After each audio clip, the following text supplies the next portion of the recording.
နှုတ်ကပတ်တော်နဲ့တူချိန်တိုင်းတတလုံးစုံကိုယေရှုခရစ်တော်ဖျားရဲ့ကြီးမြတ်သောနာမ၌ဆုတောင်းဆက်ကပ်အနံ့ကြပါれဖခင်အာမင်ဟာလေလုယာ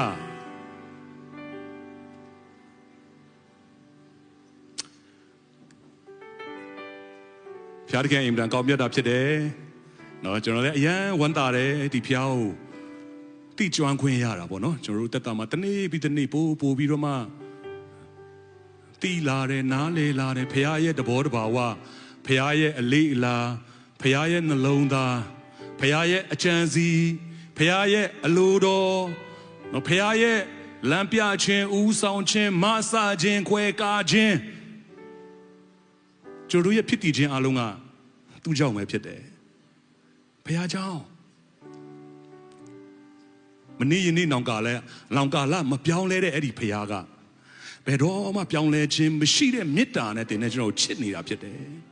ချစ်ခဲ့တာဖြစ်တယ်ချစ်နေတာဖြစ်တယ်ဆက်ပြီးတော့လည်းအဲ့ဒီမေတ္တာနဲ့ကျွန်တော်ပို့ဆောင်အောင်မှာ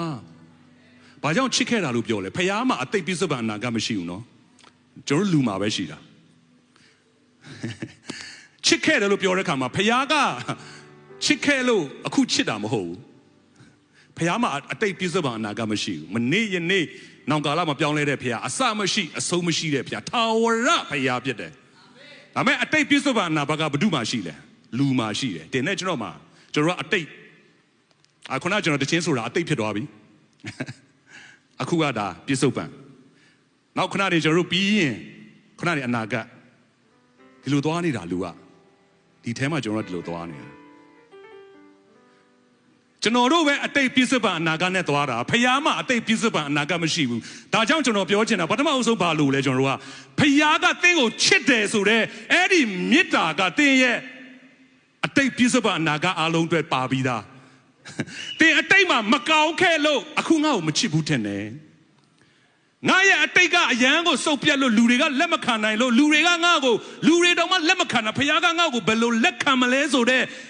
တင်းရဲ့အတိတ်ကိုတင်စဉ်းစားပြီးဖခင်ကိုတင်ကအဲ့လိုတွတ်တတ်မှတ်လိုက်တင်မာသွားပြီဖခင်မှာအတိတ်ပြည့်စုံပါနာကမရှိဘူးတင်းရဲ့အတိတ်ကျွန်တော်တို့ရဲ့အတိတ်မှာကျွန်တော်တို့မာခဲ့ပြီမဲ့အဲ့ဒီလိုမျိုးအပြစ်ဒုစရိုက်ထဲမှာမာယွင်မှုထဲမှာရှိစဉ်ကတည်းကပင်လေကျွန်တော်တို့ကိုချစ်တော်ဖခင်ဖြစ်တယ်ချစ်နေတော်ဖခင်ဖြစ်ခဲ့တာ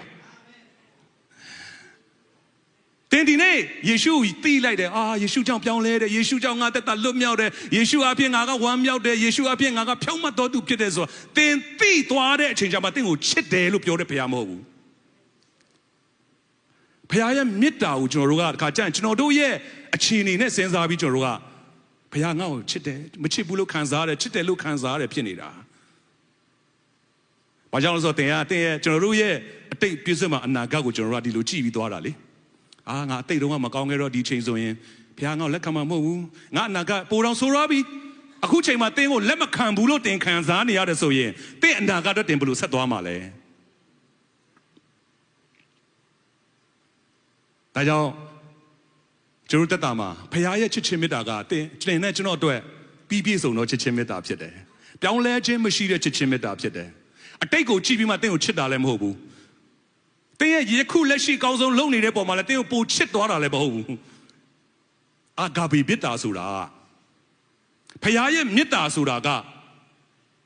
ကျွန်တော်တို့လူတွေရဲ့ခံစားချက်နဲ့ဆက်ဆံတယ်လို့မျိုးအခြေအနေပေါ်မှာကျွန်တော်တို့ကိုပြောင်းလဲပြီးဆက်ဆံတဲ့ဖခင်မဟုတ်ဘူးပြောင်းလဲပြီးတော့မှအတိုးအလျှော့နဲ့ချစ်တဲ့ဖခင်လည်းမဟုတ်ဘူး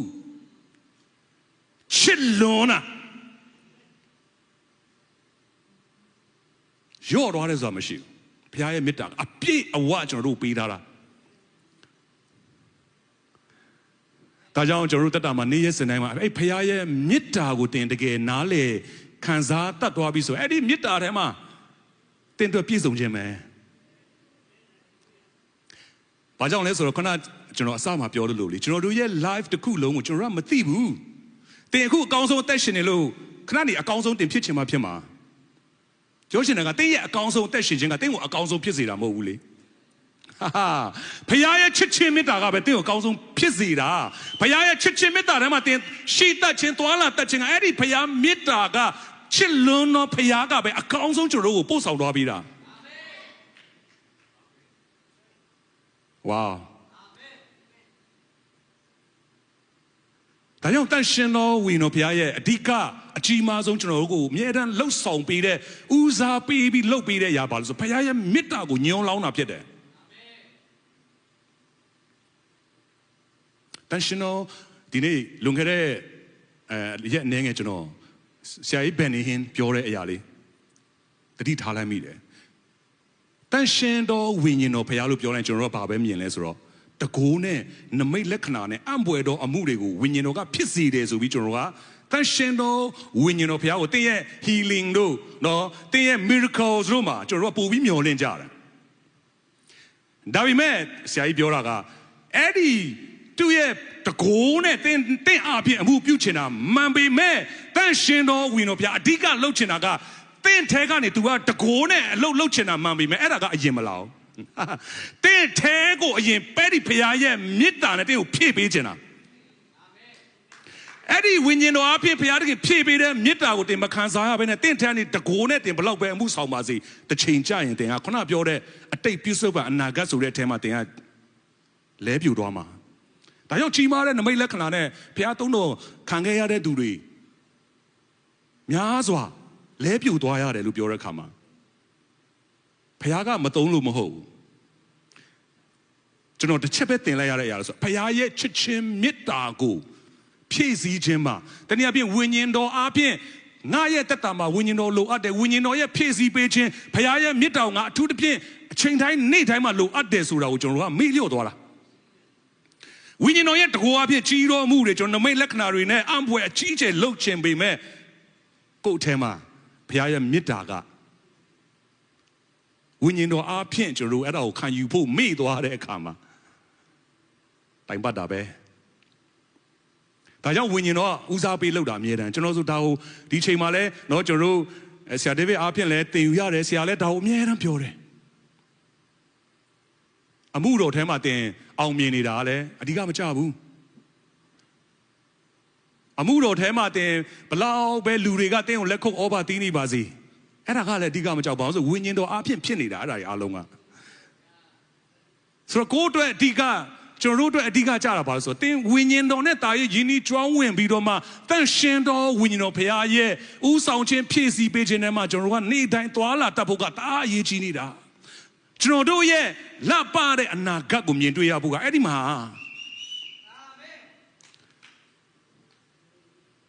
ဘုရားရဲ့အဆုံးအစမရှိတဲ့ပြောင်းလဲခြင်းမရှိတဲ့မေတ္တာနဲ့ပြင်ဆင်ထားတဲ့အရာတွေကိုကျွန်တော်တို့ရဲ့အနာဂတ်မှာမြင်တွေ့လာရဖို့ကတန်ရှင်တော်ဝိညာဉ်တော်အားဖြင့်ကျွန်တော်တို့မသွားလို့မရအောင်တင်းရဲ့အကောင်းဆုံးဒီချိန်မှာဆက်ကပ်လှုပ်ဆောင်နေခြင်းနဲ့မရအောင်မမြင်ရအောင်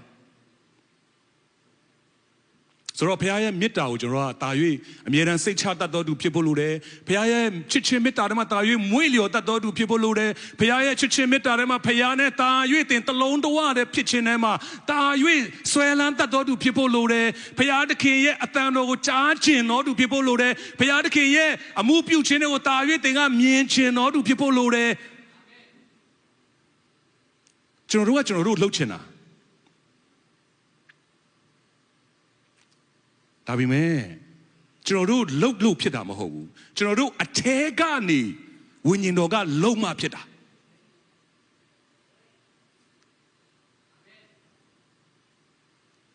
ဒါတို့တဘောပေါက်တယ်ဆိုရင်နေ့ရက်စဉ်တိုင်းမှာတန်ရှင်တော်ဝိညာဉ်တော်ဖျားနဲ့ကျွန်တော်တို့ကဒီချိန်မှာအင်မတန်မှတာ၍ယဉ်ဤကျွမ်းဝင်ဖို့လိုအပ်တော့ချိန်ကာလဖြစ်နေတာနှုတ်ကပတ်တော်အဖြစ်လဲဒီမှာဒီ EMT မှာဆီယမကြီးလာတင်တဲ့အခါမှာလဲသူတို့နော်ခေတ်ကာလတွေပြောကြတာပေါ့ကျွန်တော်တို့အရင်တုန်းကတော့ငယ်တုန်းကတော့တင်တန်းတွေဘာတွေမှာတင်မှာနော်ခေတ်ကာလ9ပါးတို့ဘာတို့ညာတို့ပေါ့အဲ့ဒီဟုတ်မှကောင်းပါတယ် Bible study နေနဲ့အဲ့ဒါကြီးလဲလိုအပ်ပါတယ်နော်ဘလို့ပဲချိန်ကာလဂျေဇုတော်ကာလဗေဒညီကာလကြီးဆောင်ခြင်းကာလဒါပေမဲ့တကယ်ကာလနေစံစာတစ်ခုလုံးရဲ့အပိုင်းခြားတစ်ခုနေတဲ့ဒီချိန်ကဘာကာလလဲဆိုတော့တန်ရှင်တော်ဝိညာဉ်တော်ဖခင်ရဲ့ကာလဖြစ်တယ်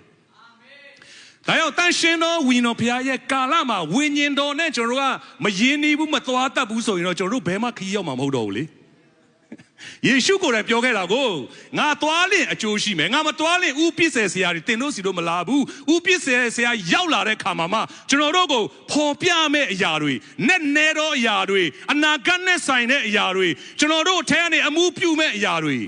အကုန်လုံးကဘယ်သူလှုပ်သွားလဲဆိုတော့တန်ရှင်တော်ဝိညာဉ်တော်ကလှုပ်သွားတာထိုသူဒီငါဘုံကိုထင်ရှားစေလိမ့်မည်လို့ယေရှုပြောတာကဘယ်သူပြောတာလဲဆိုတော့တန်ရှင်တော်ဝိညာဉ်တော်ပြောတာတင်နဲ့ကျွန်တော်ရဲ့တက်တာထဲမှာတန်ရှင်တော်ဝိညာဉ်တော်အားဖြင့်ပဲဘုရားရဲ့ဘုံကိုထင်ရှားစေနိုင်တာဖြစ်တယ် It's not depend on your good works It's not depend on your good deeds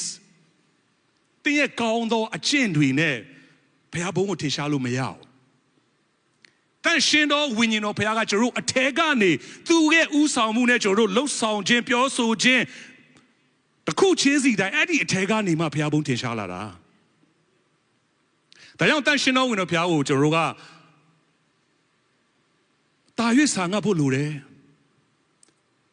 ဝိညာဉ်တော်ဘုရားအင်မတန်မှနူးညံ့တော်ဘုရားဖြစ်တယ်နောက်တစ်ခုကလေအလုံးလုံးတဲ့အချိန်မှာဝိညာဉ်တော်ရဲ့တကိုးတော်နဲ့အလုံးလုံးတဲ့အခါမှာအင်မတန်မှအံ့ဩဖွယ်ရာနမိတ်လက္ခဏာထူးဆန်းမှုတွေဝုံဝုံတိုင်းတိုင်းကျွန်တော်တို့မြင်တွေ့ရပေမဲ့တန်ရှင်တော်ဝိညာဉ်တော်ဘုရားရဲ့ personality ကိုပြန်ပြောရမယ်ဆိုရင်ဒီကအင်မတန်မှနူးညံ့သိမ်မွေ့တော်သူဖြစ်တယ်တန်ရှင်တော်ဝိညာဉ်တော်ဘုရားကဘယ်တော့မှယုံရင်ခတ်ခြင်းကိုမပြုဘူးတဲ့တန်ရှင်တော်ဝိညာဉ်တော်ဘုရားကကျွန်တော်တို့အထက်မှာဘာကိုပေးတာလဲဝိညာဉ်တော်နဲ့တင်တကယ်ပြည့်ပြီးသွားလာတယ်ဆိုဝိညာဉ်တော်အမြဲတမ်းကျွန်တော်တို့ဖြည့်ပေးတော့အရာကတကိုးပါတဲ့စိတ်ချစ်တတ်တဲ့စိတ်ရှင်းလင်းတဲ့စိတ်ဝိညာဉ်အသီးတွေနဲ့ဝိညာဉ်တဘောတွေနဲ့ပြည့်စေတာကဝိညာဉ်တော်ကြောင့် gift of the spirit fruits of the spirit အင်္ဂလိပ်လိုဆိုတော့အဖြေကတန်းထွက်နေတာပဲဝိညာဉ်တော်ရဲ့စုကျေးဇူးလို့ပြောတော့ကြောင်းတန်ရှင်တော်ဝိညာဉ်တော်အပြင်မဟုတ်ဘဲနဲ့တင့်ထန်းနေစုကျေးဇူးကမပေါ်ထွက်ဘူးလေ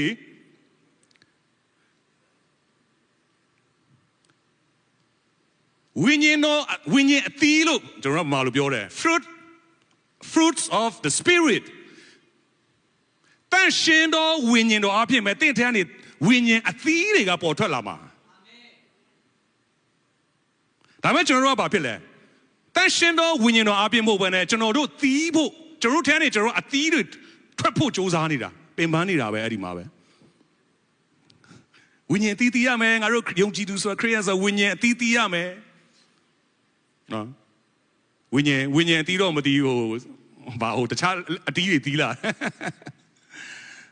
ဘာလဲတင်ကြိုးစားနေတာ哦တင်ကိုကြိုးစားခိုင်းတာမဟုတ်ဘူးဝိညာဉ်အသီးတို့ဝိညာဉ်စုကျေးဇူးတို့ဆိုဝိညာဉ်တော်အားဖြင့်ပေးတော့အရာတွေကျွန်တော်အဲ့ဒါကိုသဘောပေါက်တော့ပြီဆိုနေ့တိုင်းမှာလိုအပ်တာပါလေတန်ရှင်တော်ဝိညာဉ်ဘုရားပဲကိုရောလွတ်လပ်စွာမှုပြုပါဒါတက်တော်ကိုရောစကားပြောပါဖွင့်ပြပါနားလဲစေပါအဲ့ဒါတွေနဲ့နားလဲတော့တယ်အဲ့ဒီဝိညာဉ်တော်နဲ့သွာလာတတ်တော်ပြီဆိုတော့ဒီဝိညာဉ်တော်ရဲ့ကာလမှာတရားခဏပြောတဲ့အောင်မြင်သူတဲ့အောင်မြင်တော်သူဆိုတာအဲ့ဒါတန်ရှင်တော်ဝိညာဉ်တော်နဲ့သွာလာတတ်တော်သူတွေရဲ့တက်တော်ပြောတာဖြစ်တယ်အာမင်ဟာလေလုယာဆိုတော့ဒီချိန်မှာဒီညနော်ကျွန်တော်နှုတ်ပတ်တော်အဖြစ်အနေငယ်လေးကျွန်တော်တို့ဆင်ခြင်ရအောင်ကျွန်တော် iPad လေးတစ်ချက်ဒီညချီးမွမ်းထားတဲ့တခြင်းလေးကတကယ်ကိုဘုရားသခင်ကျွန်တော်ကိုပြင်ဆင်ပေးတဲ့တခြင်းဖြစ်တယ်နော်ကျွန်တော်တက်တည်လက်ခံမှုတဲ့ဒီဟိုဟာလာအိုသွားတော့ငါပေါ့လွန်ခဲ့တဲ့2024မှာလာအိုခဏသွားတယ်ကျွန်တော်ဗီဇာနဲ့လေဒီမှာအခုလာအိုတွေသွားကြတယ်ဒီမှာဆီယမ်မာတို့ဘာတို့ကျွန်တော်က9ခေါက်တစ်နှစ်လုံးသွားတာတစ်နှစ်လုံး2လတစ်ခါထွက်ကျွန်တော်3လလည်းထွက်လို့မရဒီမှာတက်တန်းကိုတိုးလို့မရတယ်ကျွန်တော်အဲ့တော့ကျွန်တော်ပြဿနာ2လဆိုရင်ထွက်2လဆိုရင်ထွက်တစ်နှစ်ပတ်လုံးသွားရတာ passport မလဲနိုင်မချင်းကျွန်တော်နောက်ဆုံးတစ်ခေါက်မှာတာဆိုတော့အဲ့မှာရခဲ့တာပေါ့နော်ဒီတချင်းလေးကညတကောင်မနေ့3နာရီအချိန်မှာကျွန်တော်အဲ့လိုမရအောင်ညလုံးအဲ့ဒါနဲ့ဒီနှုတ်ပတ်တော်ယောမ4:21ကအဲ့ဒီဂတိထားတော်မူတော်သူဒီဂတိတော်တိုင်းတတ်နိုင်တော်မူဒီကိုစိတ်ဆွဲလန်းလေကြီးဆိုရဲအဲ့ဒီဟာရကျွန်တော်ထဲမှာအဲ့ဒီနှုတ်ပတ်တော်ကြီးဖြစ်နေတာတကယ်လဲကျွန်တော်အဲ့ဒီမတိုင်ခင်ကလေးကနေပေါ့နော်အဲ့ဒီကျမ်းစာကိုကျွန်တော်ဆွဲလန်းတာနော်ဒီယောမ4:21ကကျွန်တော်ယုံခမ်းမှာဆိုလဲဒီမှာကျွန်တော်တို့ညီကိုဟိုနော်တချို့တွေဝင်ပွဲလို့တီးမယ်ကျွန်တော်စပွဲပေါ်မှာကျွန်တော်ရဲ့မော်တိုကျမ်းစာအဖြစ်နဲ့ကျွန်တော်က မန်ပေါင်လေးနဲ့ထည့်ထားတာအဲ့ယောမ4:27ဂတိထားတော်မူတော်သူဂတိတော်တိုင်းတတ်နိုင်သည်ကိုစိတ်ဆွဲလန်းလေ၏တဲ့ကျွန်တော်ကအဲ့ဒီကျမ်းစာကိုတော့ဆွဲလန်းတယ်အဲ့ဒီယောမ4:21ကိုကျွန်တော်ဆွဲလန်းတယ်စိတ်ဆွဲလန်းတယ်ဆိုတော့ဆွဲလန်းတာပေါ့ကျွန်တော်လည်းဆွဲလန်းတာပေါ့ဒါပေမဲ့ကျွန်တော်ကဆွဲလန်းတယ်ဆိုတာဒီကျမ်းစာကိုပဲဆွဲလန်းနေတာဒါပေမဲ့တကယ်တမ်းဝိညာဉ်တော်ဖွင့်ပြတဲ့ခါကျမှကျွန်တော်ပို့ပြီးသဘောပေါက်တော့တာဆိုတော့ဒီညအဲ့အကြောင်းအရာလေးကျွန်တော်နည်းနည်းလေးဝေမျှသွားချင်တယ်ဒီကမိသားစုတွေဘာလို့ဒါကအင်မတန်ရေးကြီးတဲ့အကြောင်းအရာဖြစ်တယ်ယုံကြည်သူတယောက်ရဲ့အသက်တာမှာတင်ကဂတိတော်နဲ့အသက်မရှင်တတ်ဘူးဆိုရင်တင်ရှုံးနေဦးမှာပဲဆိုတော့ဂတိတော်နဲ့ပတ်သက်ပြီးတော့မှကျွန်တော်တို့ပထမဆုံးကျွန်တော်တစ်ချက်ပြောပြချင်တယ်ဂတိတော်လို့ပြောတဲ့အခါမှာဂတိဆိုတာ promise ဂတိပေးတာပြောတဲ့အတိုင်းဖြစ်မယ်လို့ပြောတဲ့အတိုင်းလုပ်ပေးမယ်ငါပြောတဲ့အတိုင်းမင်းစီမှာဖြစ်လာရမယ်ဆိုတဲ့အဲ့ဒီစကားကိုဂတိလို့ခေါ်တယ်ကျွန်တော်က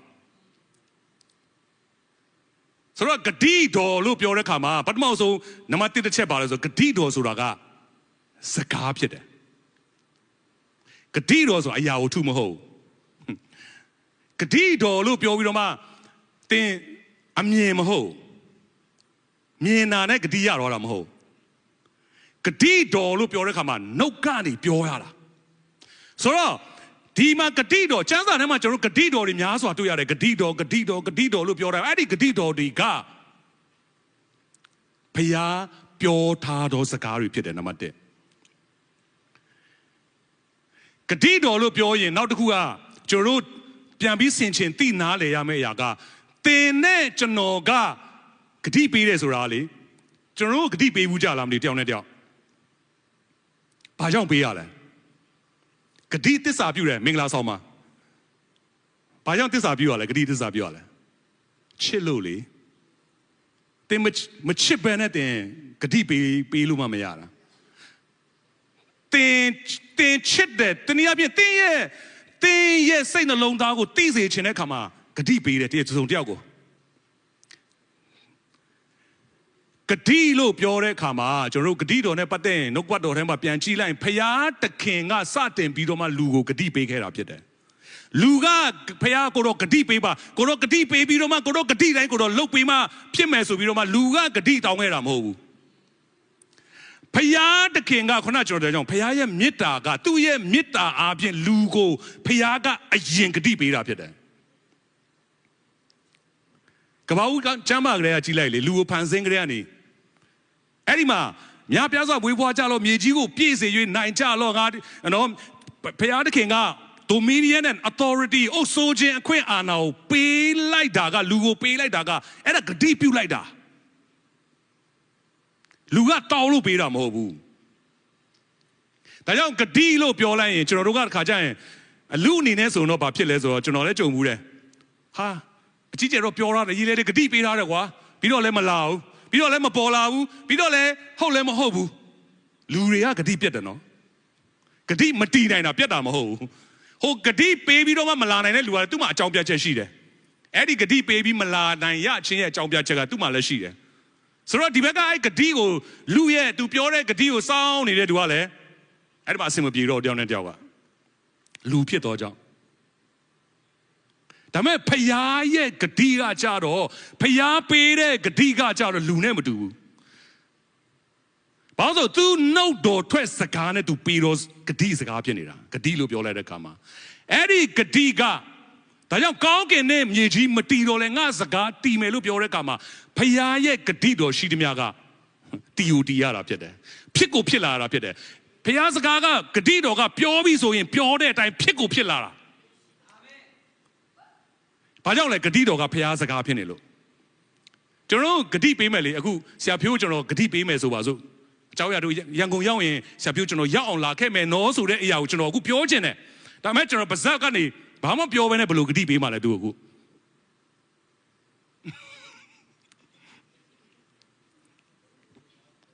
မရအောင်လေဘာပြောနေမှမသိဘူးကျွန်တော်ဂတိပေးနေတာလေဒါပေမဲ့ကျွန်တော်နှုတ်ကနေမထွက်ဘဲနဲ့ဆရာပြောအဲ့ဂတိကိုသူနားလဲလားနားလဲမလဲကြားလဲမကြောက်သိလဲမသိဘူးဂတိတော်လို့ပြောရင်ဒါကြောင့်ကျွန်တော် ကျွန်တော်တက်တာမှာပေါ့နော်ကျွန်တော်ပြန်ပြီးဆင်ခြင်တဲ့အခါမှာဖခင်ရဲ့ဂတိတော်ရှိသည်များငါအတွက်ဖြစ်တဲ့ဂတိတော်ဆွဲလန်းတဲ့ဂတိတော်တိုင်းငါရဲ့တက်တာမှာပြည့်စုံလာမယ်ဆိုပေမဲ့အဲ့ဒီဖခင်ပြောတဲ့ဖခင်ပေးတဲ့ဂတိတော်ကဖခင်စကားဖြစ်တယ်ဆိုတာကိုကျွန်တော်တို့ကတတိမရအောင်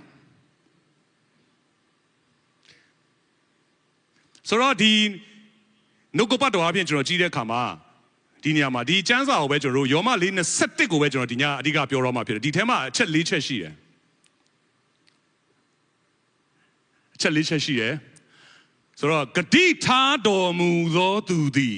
ဂတိတော်အတိုင်းတတ်နိုင်တော်မူသည်ကိုစိတ်ဆွဲလန်းလေ၏ဒီနေရာမှာဒီကျမ်းစာဒီကြောင်းလေးမှာပဲကျွန်တော်ကြည့်လိုက်တဲ့အခါမှာဘာကိုတွေ့ရလဲဆိုတော့လူပုဂ္ဂိုလ် person 2 persons ကိုကျွန်တော်တွေ့ရမယ်ပြောချင်တာ subject နဲ့ object ပေါ့နော်ဘာမှလို့ဆိုဘယ်လိုပြောမလဲမသိဘူးပြုသူနဲ့ခံရသူပြုပေးတော်သူနဲ့ခံရတော်သူနှစ်ပိုင်းရှိတယ်ဒီကျမ်းစာဒီကြောင်းထဲမှာပဲဆိုတော့ကျွန်တော်တို့ဒါကိုကြည့်သွားမယ်ခုနပြောလို့ဂတိတော်ကဖျားစကားဖြစ်တယ်နော်နံပါတ်1ဂတိတော်လို့ပြောလိုက်တိုင်းမှာတင်သဘောပေါက်မှာဖျားစကား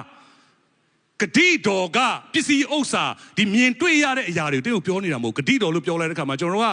ငွေကြေးဖျားရဲ့ဂတိတော်ဖျားကငွေကြေးနဲ့ဆိုင်ပြီးတင်းကိုဂတိပေးတယ်ဆိုရင်တင်းကငွေကြေးကိုပဲတော်မြင်တာအဲ့ဂတိတော်စကလုံးကိုတင်မမြင်ဘူးတင်းအားဖြင့်ဖျားတခင်ကတဘောတင်းရဲ့တစုံတစ်ခုတင်းအားဖြင့်အမှုပြုမယ်လို့ပြောတော့တင်းအဲ့အမှုပြုခြင်းအရာကိုတင်းကဂတိတော်ဆိုပြီးမြင်လိုက်တာဒါပေမဲ့အမှုပြုမယ်လို့ပြောတဲ့စကားကိုတင်းကမမြင်ဘူးဖြစ်သွားတာဆိုဂတိတော်ကဘုရားစကားဖြစ်တယ်ဒီနေရာမှာဒီကျမ်းပတာကိုကြည့်တဲ့အခါမှာဘာကိုတွေ့ရလဲဂတိထားတော်မူသောသူသည်ဒါနံပါတ်1တစ်ချက်အဲ့ဒါကဘာလဲ subject ပေးတော်သူပြုလုပ်ပေးတော်သူဂတိထားတော်မူတော်သူဂတိလို့ပြောတဲ့အခါမှာဒါကြောင့်ဂတိပေးတဲ့သူရှိတယ်ဂတိကိုခံရတဲ့သူရှိတယ်ဆိုတော့ဒီမှာဂတိထားတော်မူတော်သူတွေကျွန်တော်အရင်အစောပိုင်းမှာဒီကျမ်းစာကိုတေချာဒီလိုမျိုးဝိညာဉ်တော်ရဲ့ဖွင့်ပြခြင်းနဲ့ကျွန်တော်နားမလည်တတ်ခဲ့တဲ့အခါမှာဘာလဲဆိုတော့ဒီကျမ်းစာကိုပဲကျွန်တော်ဆွဲလန်းတာဘာလို့ဆွဲလန်းဆိုဂတိတော်တိုင်ဖခင်ရဲ့ဂတိတော်တိုင်ငါတက်တာမှာဖြစ်ချင်လို့ကျွန်တော်ဆွဲလန်းတာဒီကျမ်းစာယူဒီယောမ4:21ကိုကျွန်တော်ဆွဲလန်းတာဘာကြောင့်လဲဆိုတော့ဖခင်ရဲ့ဂတိတော်တိုင်ငါတက်တာမှာဖြစ်ချင်လို့ဂတိတော်တွေပြည့်စုံချင်လို့ကျွန်တော်ဆွဲလန်းတာဒီညမှာအရေးကြီးသွားပြီတင်ဂတိတော်ဆွဲလန်းတာကောင်းတယ်ဒါပေမဲ့အဲ့ဒီတင့်ကိုဂတိပေးတော်သူကဘယ်သူလဲခါကျရင်ကျွန်တော်ကဂတိကိုပဲလိုချင်တာလေဂတိပေးတဲ့လူကဘယ်သူလဲမသိဘူးစိတ်လည်းမဝင်စားဘူးဂတိပဲလိုချင်တာတင်ဂတိပဲလိုချင်လို့မရဘူးလေကျွန်တော်ကဆရာဖြိုးကိုဂတိပေးတယ်ဆိုရင်အဲ့ဒီဂျားထဲမှာရှိတဲ့ဂတိကိုပဲတင်ကယူလို့မရဘူးလေဂတိပေးတဲ့ကျွန်တော်ကိုစဉ်းစားဖို့လိုတယ်လေဘသူဂတိပေးတာဒီဂတိကိုဘသူပေးတာလဲဒါကြောင့်မလို့တင်တဲ့ကျွန်တော်ရဲ့ live မှာရောဘသူကပေးထားတဲ့ဂတိတွေနဲ့တင်သက်ရှင်နေတာလဲဂတိထားတော်မူသောသူကျွန်တော်ဂတိတော်တော့ဆွဲလန်းနေဒါပေမဲ့ဘယ်သူကဘယ်ချိန်တော့ကတင့်ကိုဘယ်မှာပေးခဲ့တဲ့ဂတိတွေနဲ့တင်ဆွဲလန်းနေတာလဲဘယ်ဂတိတွေကိုကျွန်တော်ကဆွဲလန်းနေကြတာလဲလူပေးတဲ့ဂတိကိုတင်ဆွဲလန်းပြီးသွားနေဆိုရင်တင်းရဲ့ဂတိထားတော်မူတော့သူကလူဖြစ်နေတယ်အဲ့ဒီလူဒီမှာနှုတ်ကပတ်တော်အဖြစ်ဖျားသခင်ပြင်ဆင်ပေးထားတဲ့ဂတိတော်ရှိသမျှကိုပေးထားတာကဂတိထားတော်မူတော့သူကဘာတူလဲဖျားသခင်ဖြစ်တယ်ဒါနံပါတ်1သဘောပေါက်ဖို့လိုတယ်ကျွန်တော်တို့ဂတိတော်ဆွဲလန်းတဲ့ဂတိတော်ပဲတင်ဆွဲလန်းတာမပြည့်စုံဘူးဂတိပေးထားတဲ့သူတင်ဆွဲလန်းရမှာဂတိပေးတော်သူကကောင်းကင်တဲ့မြေကြီးကိုဖန်ဆင်းတော်ထာဝရအဖဖြစ်တယ်ကျမ်းစာနဲ့ကျွန်တော်ကြည့်မယ်သမယဆိုရင်တတိယဆောင်ခန်းကြီး8အငယ်56တစ်ချက်ဖတ်ကြည့်အောင်သမယဆိုရင်တတိယဆောင်ခန်းကြီး8အငယ်56မှာဘာကိုတွေ့ရလဲဆိုတော့ဂတိတော်ရှိသမျှအတိုင်းတွေ့လားဂတိတော်ရှိသမျှအတိုင်းမိမိဣတိလအမျိုးကိုငြိမ်ဝတ်စေခြင်းကစီရင်တော်မူသော Tawara Payadi Mingla Shido Muzidi. Amen. Gadido Shidamia Ataisi Naga, Gadi Petado, Tawara Payapita. Kayakona Gadido Lupioreca, Machino, Tauma Pira Gdimoni, Wuchino Pira Gadidia. Timber Moaking Granny, think to a chance she tarali, think of Gadi Petara. They are Pinga Mupume, they are Pinga, Chiro Mupume, they will Lumuji Pizime, they are Pinga, Naya Bono Tenshazi, Melupioria. They Choro di Lupilla, Ma Piaga Joro Gadi Piramu, the Nokopado Diga, no Joro, Tamachansa, Apie Met in Piobao. Bible, Chansa, the Payare Chansa, yet the mind John of Chino, Chinorum, Mabuiki, Lungere, Yachi, Tauchi Griani, Shinida. The Chansa Apie Mobe, the gay Paya, Pioke, Winyan Apie, Pioke, Kikalan Pianses Allegedly. Time Eddie Pure Sagaga, Bajon Dinicho, the Pinidale. Payaga Chinodu, I don't gonna payama, I take Pizaba, Nagamashi. Chinodu, a twitch, Piora. Chinodu, Twecharo, a Tama Pinida. See Pia Piogaga. Time Chinodu, a take you, Paya, Shemaga, Payaga Chinodu, Tibida. Chinodu, a twaku to a Kadit, Pira Tajamolo. Eddie Kadi Peta Cat Shita di a time made Dima di Chansa Abiso Kadido Shita Miata Mimi Itila Amyogo Nye was the Chenga see Yendomudo Taura Piar Kadido Shidi a time Amubure. So Dinyama Yan Yiti Robi Kadigo Pira Pia Matao Chinogo Kadi Pira Pia Bajona Yan Chilo Pira Pia Tingo Chilolo Tingo Kadi Pira They go Chansa Tema Tama Chansa Apian Nale when you know Pupiaga Nale Lame Yariga Tingo Piaga Below Chipidoma Piaga Tingo Below Tikati Pita Resurago the Nook Batoma Pashure Kama when you know Pupiaga Kama Pubi Nale La Pia Bajonas or Piaga Chino Chilolo Kadi Pido Pia Pia Kadi Pire Tile, Kadi Tire, Dima, Kadi to Shidamia time, Shidamia time. Jerumativa, who Kadido about Jeruno, Chijara, what chance out the children, Lila, do Yaro Kadido about Tontown Joshi, do Choktown Joshi, do Piojara. Aluma Mayara, Jeru Kadido about. Then Luyama Teo Kadipu Melule, of your holy. Aluyama, Jono Jeru, Kadido, Penacula Wayam Lamadivo. Time Edima Payaga, they to pay the Kadido, Luyama thing will pay me, Lumabio. Kadido Shitamiata, me, Lu. Iti la amure. They are Payaya Lumu Pipura Lure. Payaya Kadido, Shitamia, Kanzaya, Shibu and Mimi Lu, Iti la amu, Yang was saying a sea in Payaga. Juru download to blow Piram Hobu. Juru Matown King Ranich or the Pidoro, Kadido Pidojo, Eddie Kadido, Shitamiata, Mimi Lu, Itila, a Myogo, Yemuzich, and a seeing Nomdo, Taurapia, the Mengla Shido Muzidi. So, Kona Yoma Lin, the Seti, Patama also Jurutia Meyaga, Kadido, ne Pate, Tango, Kadi Petado to Gapedule. Eddie Kadi Petado to go in the Gego, Yiniela.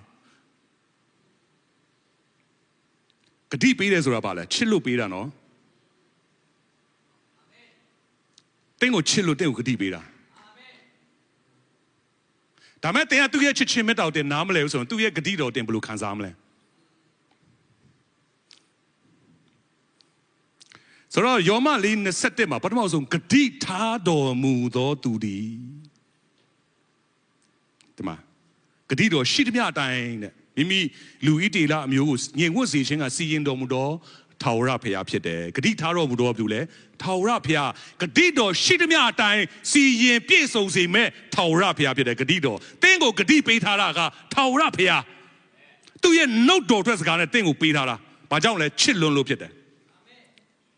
Hallelujah. That's so ye, Jeru, not the chat woman. Kadi Tado Mudo do the Yomalina Setema. Now the check about it. Kadito a time. Amen. That do the other same Pidobi. But the Maga subject got Kadi Tado Mudo to ga, Payadik and Taura Piapide. That's all ye Kadito. Anybody do the other Selada. Kadi Tado Mudo to ga, Pagadi, they don't beat her. They ma Pagadi shit habile. ဂတိတော်အတိုင်းလာပြီဂတိတော်အတိုင်းဂတိထားတော်မူတော်သူကတင့်တော်မူပြုမှာဆိုတော့ဖခင်ကဘာဂတိတွေပေးထားပြီလဲခုနပြောအလွတ်ကျက်လင်ကျွန်တော်မရတော့ဘူးလေဘာဂတိတွေပေးထားလဲဟာငါရဲ့စာဝတ်နေရေးအတွက်ဂတိပေးတဲ့ဟောပြောတာလားမျက်ဖြန်အတွက်မစိုးရင်ဟေးဒါတော့ငါရပြီအဲ့ဒါကိုပြောတာလားအဘယ်အမှုမျိုးအစိုးရင်ချင်းမရှိစေနဲ့ဟုတ်ပါတယ်ဂတိတော်တွေဟုတ်တယ်ဒါပေမဲ့ဒီမှာဂတိတော်အတိုင်းလို့ပြောတယ်ကျွန်တော်နည်းနည်းလေးကျွန်တော်တို့စံစာအပြင်ကြည့်သွားမယ်နော်တမန်တော်ဝတ္ထုအခန်းကြီး73ငယ်23ကိုဖတ်ရအောင်ဂတိတော်ကပါလေတမန်တော်ဝတ္ထုအခန်းကြီး73ငယ်23မှာထိုသူဤအမျိုးအနွယ်ထဲ၌ဖျားသခင်သည်ဂတိတော်အတိုင်းကယ်တင်တော်ယေရှုကိုဣသရေလလူတို့အားပေါ်ထွန်းစေတော်မူပြီဟာလေလုယာဆိုတော့ဒီညမှာဂတိတော်ကဘာကြီးဖြစ်နေလဲကယ်တင်ရှင်ယေရှုက the promise of God ထာဝရဘုရားဂတိပြုလိုက်တာပါဂတိတော်ကဘာတူကြီးလဲယေရှုခရစ်တော်ဖြစ်နေတာခဏပြောလို့မနှက်ဖြန်အတွက်မစိုးရိမ်နေဆိုတဲ့အဲ့ဒီအချက်လေးကိုသင်ကဂတိတော်လို့သင်ဆွဲလန်းနေတယ်ဆိုရင်ကျွန်တော်ပြောပြမယ်ဘုရားရဲ့ဂတိတော်ကအဲ့လောက်လေးပဲလားကျွန်တော်ပြောချင်တာသင်ကိုမနှက်ဖြန်အတွက်လေးပဲဖြည့်ဆည်းပေးခြင်းနဲ့ဘုရားလားဒါဆိုရင်ဘုရားရဲ့ကြီးမြတ်တော်ဘုရားထာဝရအဖကသင်ကိုဂတိပေးတော်အရာကအဲ့လောက်တင်းငယ်တဲ့ကိစ္စလေးမဟုတ်နေဘူးလေဒါပေမဲ့အဲ့ဒါပါတယ်နော်ဒါပေမဲ့အဓိကဘုရားကျွန်တော်တို့ကိုနားလဲစေချင်တာကထိုသူ၏အမျိုးအနွယ်ထဲ၌ဘုရားသခင်ဒီဂတိတော်အတိုင်းသူပြောထားတဲ့အတိုင်းသူဂတိကိုပေးတာပါလေယေရှုခရစ်တော်သူ့ရဲ့သားတော်ကိုစွန့်တော်မူသည့်တိုင်အောင်လောကီသားတော်ကိုချစ်တယ်လို့ပြောတဲ့အခါမှာအဲ့ဒီသားတော်ကသူ့ရဲ့ဂတိတော်ဖြစ်နေတာယေရှုခရစ်တော်ကဘုရားသခင်ရဲ့ဂတိတော်တင်တဲ့ကျွန်တော်ရဲ့ဘဝတစ်ခုလုံးကိုအဲ့ဒီသားတော်ဒီလိုယေရှုခရစ်တော်ဆိုတဲ့ဂတိတော်အားဖြင့်ဘုရားသခင်ကပြောရင်ပြောတဲ့အတိုင်းငါအကုန်လုပ်သွားမှာဂတိတော်ရှိသမျှကိုပြည့်စုံစေမယ်ဆိုတော့အဲ့ဒီဂတိတော်ရှိသမျှကဘယ်ထဲမှာရှိနေတာလဲယေရှုဆိုတဲ့ဂတိတော်ထဲမှာရှိနေတာဟေးယေရှုခရစ်တော်ကသင်ရဲ့ဂတိတော်သင်နဲ့ကျွန်တော်ရဲ့ဂတိတော်သင်ရဲ့ထဲမှာမနေ့ပြန်တွေ့မစိုးရင်နဲ့အဲ့ဒီလိုမျိုးဟာတွေသင်စံစာကြည့်ပြီးတော့မှအလွတ်ချက်ပြီးမှအဲ့ဒါမှငါရမယ်ဆိုတော့သင်ကျွန်တော်ပြောလေဂတိတော်အဲ့လိုအချက်ပေါင်းဆို3000 6000ရှိတယ်သင်အလွတ်ရမှဆိုရင်သွားပြီကျွန်တော်တို့ကယေရှုခရစ်တော်ကအဲ့ဒီဂတိတော်စံစာထဲမှာရေးထားသမျှတနည်းအားဖြင့်ယေရှုခရစ်တော်နောက်တစ်ခုဒီမှာချိန်သွားပြီယေရှုကဘာတူလဲရှင်ယောဟန်1:1အစဦး၌နှုတ်ကပတ်တော်ရှိနှုတ်ကပတ်တော်ဒီလေဘုရားသခင်နဲ့သူရှိနှုတ်ကပတ်တော်ဒီလေဘုရားသခင်ဖြစ်တော်မူပြီးနှုတ်ကပတ်တော်ဒီလူစားတိခါနဲ့လူစားတိခါနာဘာတူလဲယေရှုဆိုတော့ဂတိတော်ကဘာကြီးလဲဂတိတော်ကဘုရားရဲ့နှုတ်ထွက်စကားဖခင်ရဲ့ဂတိတော်လို့ပြောတဲ့အခါမှာဖခင်ရဲ့နှုတ်တော်ထွက်နှုတ်ကပတ်တော်ကဘာလို့ဖြစ်နေတာယေရှုတင်တဲ့ကျွန်တော်တို့ဆွဲလန်းရမယ်ဂတိထားတော်မူတော်သူပေးလိုက်တဲ့ဂတိတော်ရယေရှုဖြစ်နေတာတင်လိုက်ပြီးတော့မှမနေ့ပြန်တွေ့မစိုးရိမ်နဲ့ဟိုချမ်းစာဒီချမ်းစာတင်ဆွဲလန်းနိုင်မှတင်ဟိုဖြစ်မှရမယ်ဆိုရင်တင်ဘာမှရမှာမဟုတ်ဘူးလက်ငါးချောင်းတော့မပြေတော့ဘူးဖခင်ကကျွန်တော်တို့အဲ့လိုမျိုးကတိကတကျွန်တော်တို့ပေးထားတာမဟုတ်ဘူးတားတော်နဲ့တကွာခတ်သိမ်းတော့ရောက်ပေးတဲ့အခါမှာတားတော်ကဘာကြီးဖြစ်နေလဲဂတိတော်ဖျားပေးတဲ့ဂတိတော်ဖြစ်နေတာဒါကြောင့်ကျွန်တော်တို့တက်တာထဲမှာအရန်အရေးကြီးသွားပြီဂတိတော်နဲ့ဖျားကအမှုပြုတယ်သင်ရဲ့ခံစားချက်နဲ့အမှုမပြုဘူးသင်ရဲ့တွေးခေါ်နိုင်စွမ်းနဲ့လည်းအမှုမပြုဘူးသင်ရဲ့လှုပ်ဆောင်နိုင်စွမ်းနဲ့လည်းမဟုတ်တော့ဘူးဘယ်ပေါ်မှာလဲဂတိတော်အတိုင်းဂတိတော်ရှိသမျှကိုပြည့်စုံစေတယ်ကဘုရားသခင်နောက်တစ်ချက်လာမယ်ကျွန်တော်တို့ထပ်ကြည့်ရအောင်ကျမ်းစာအပြင်ကျွန်တော်တို့ကြည့်မယ်နော်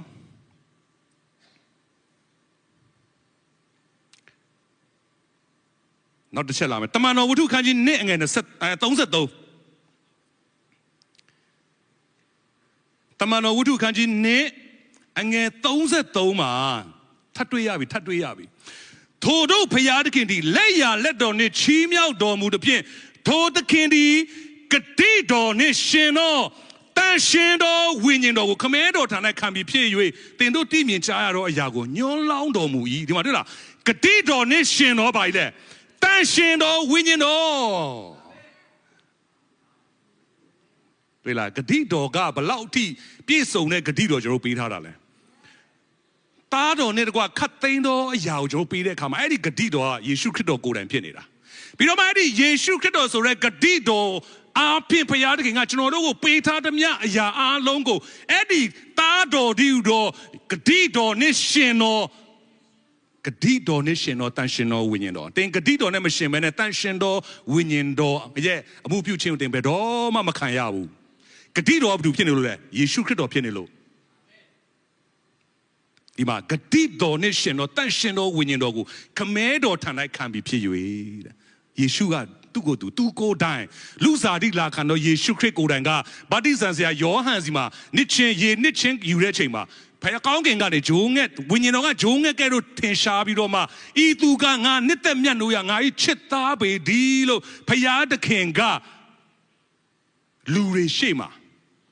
အတိမတ်ပြုတဲ့အခါမှာတန်ရှင်တော်ဝိညာဉ်တော်ခံရတယ်တန်ရှင်တော်ဝိညာဉ်တော်အားဖြင့်တနည်းအားဖြင့်ဒီယေရှုလူစားတိလာခံတဲ့ယေရှုဒီဟူသောဘုရားသားတော်ကငါရဲ့ဂတိတော်ရှိသမျှပြည့်စုံစေမဲ့သူဖြစ်တယ်တန်ရှင်တော်ဝိညာဉ်တော်အားဖြင့်ဘုရားသခင်ကပြန်ပြီးတော့မှတည်ခံတယ်ဒါကြောင့်ကျွန်တော်တို့ဂတိတော်နဲ့အသက်ရှင်မယ်လို့တင်သွားနေတယ်ဆိုရင်ဂတိတော်လို့ပြောတဲ့အခါမှာတင်းရဲ့ခံစားချက်နဲ့တင်ကကျမ်းစာထဲမှာဖတ်ပြီးတော့မှဟာဒီဟာလေးကတော့ငါကြိုက်လိုက်တာနော်မနေ့ပြန်တွေ့မစိုးရင်နဲ့ဟာတာငါအတွက်ပဲတင်းရဲ့ခံစားချက်နဲ့ပဲတင်အဲ့ဒါကိုတင်းရဲ့ဂတိတော်တင်ခံစားလို့ရမှာမဟုတ်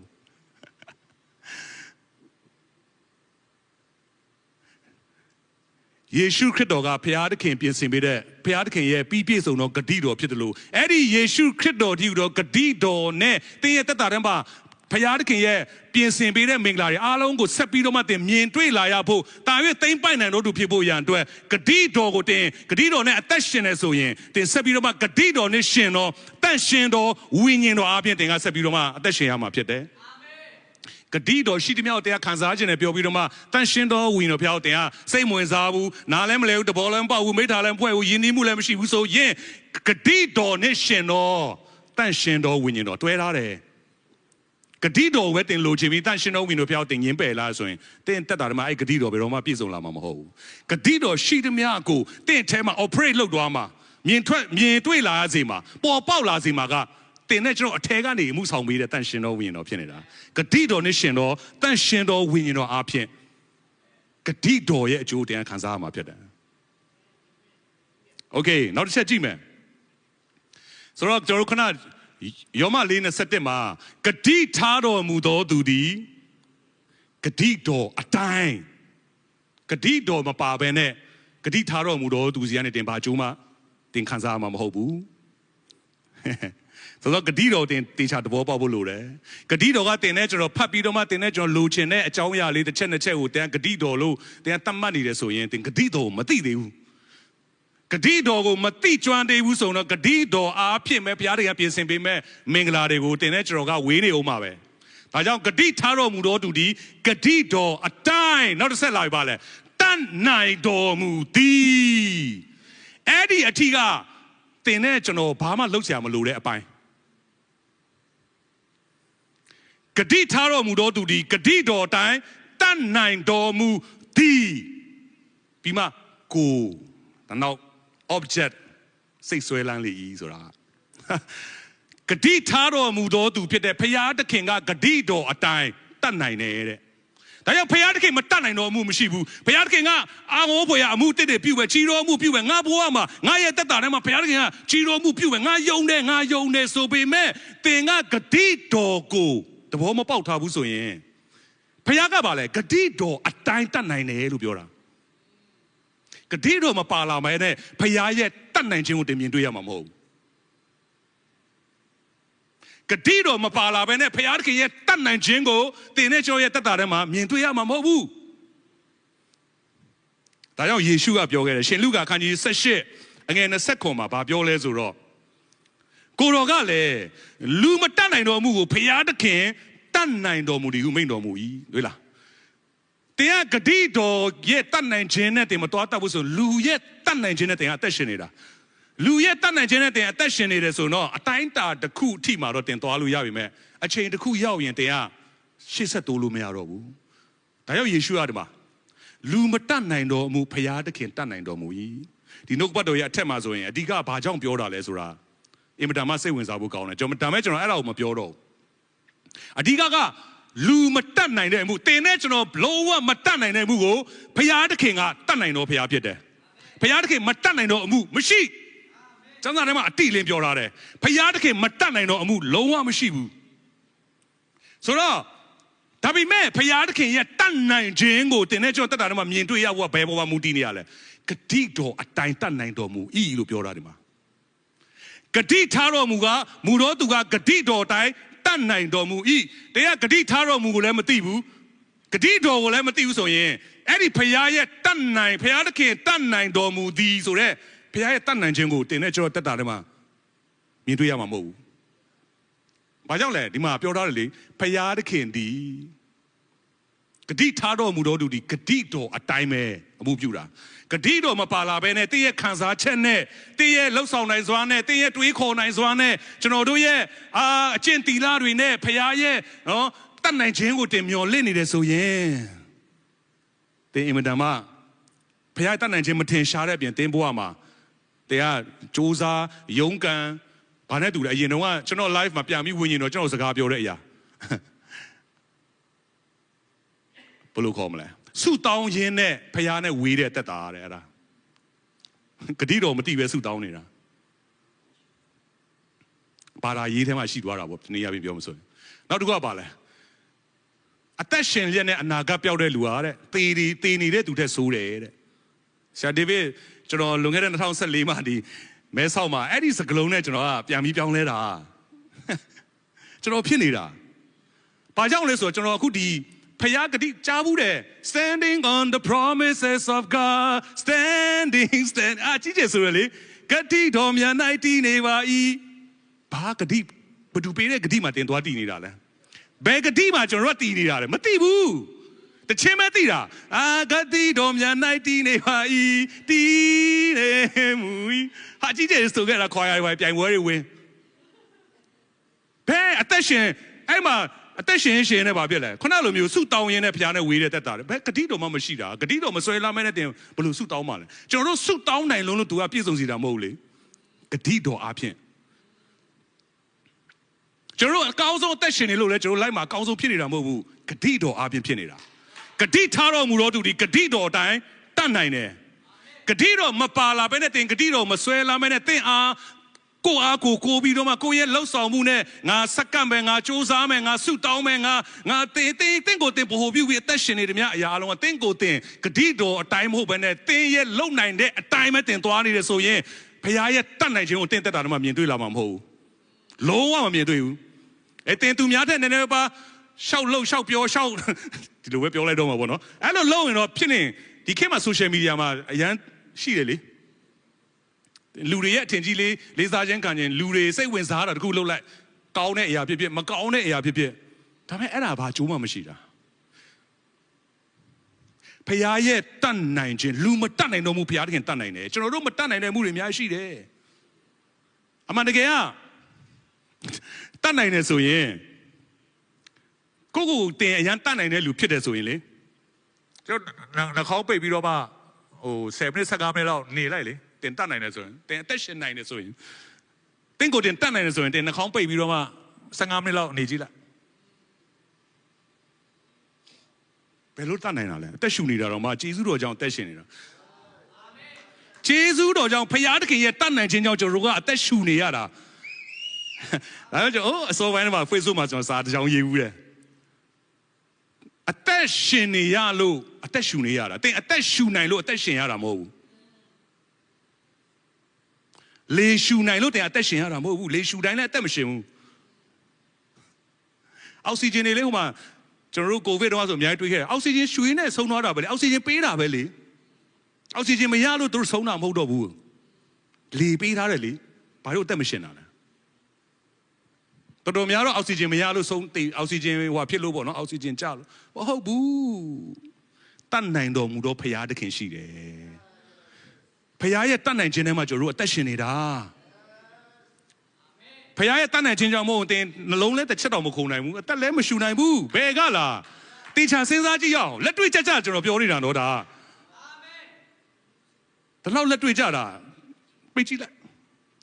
လေရှူလို့တက်ရှင်နေဆိုရင်ဆိုတော့ဒီမှာဖခင်သခင်ဒီနော်လူမတတ်နိုင်တော့ဘူးဖခင်သခင်ကတတ်နိုင်တယ်ဖခင်သခင်ကဘယ်ပေါ်မှာတတ်နိုင်တယ်လို့ပြောတာလဲဂတိတော်အတိုင်းတတ်နိုင်တာနော်တင်းရဲ့ခံစားချက်အတိုင်းမတတ်နိုင်ဘူးတင်းရဲ့ခံစားချက်အတိုင်းတတ်နိုင်တယ်လို့ပြောတာမဟုတ်ဘူးကျွန်တော်ကခါကျရင်ခံစားချက်နဲ့ဖခင်ကိုအရန်စကားပြောတာဒါပေမဲ့ခံစားချက်နဲ့ပြောတာကိုမကောင်းဘူးလို့ကျွန်တော်ပြောတာမဟုတ်ဘူးဒါပေမဲ့ကျွန်တော်တို့ဂတိတော်တည်ဖို့လိုတယ်ဒါကြောင့်ဂတိတော်လို့ပြောရင်ခဏပြောမနဲ့ဖြန်တွဲမစိုးရင်ဆိုရဲចမ်းပိုက်နဲ့တင်ရဆုတောင်းနေတာဂတိတော်တည်တယ်ဗောအရန်တည်တယ်ဗောစက်စာထဲမှာကိုရောကဒီလိုပြောထားတယ်ဆိုအဲ့တိုင်းသူ့ရဲ့တက်တာထဲမှာဒီအောင်ဆွဲလန်းတယ်ဒါပေမဲ့အဲ့စကားကိုဘသူပြောတာလဲ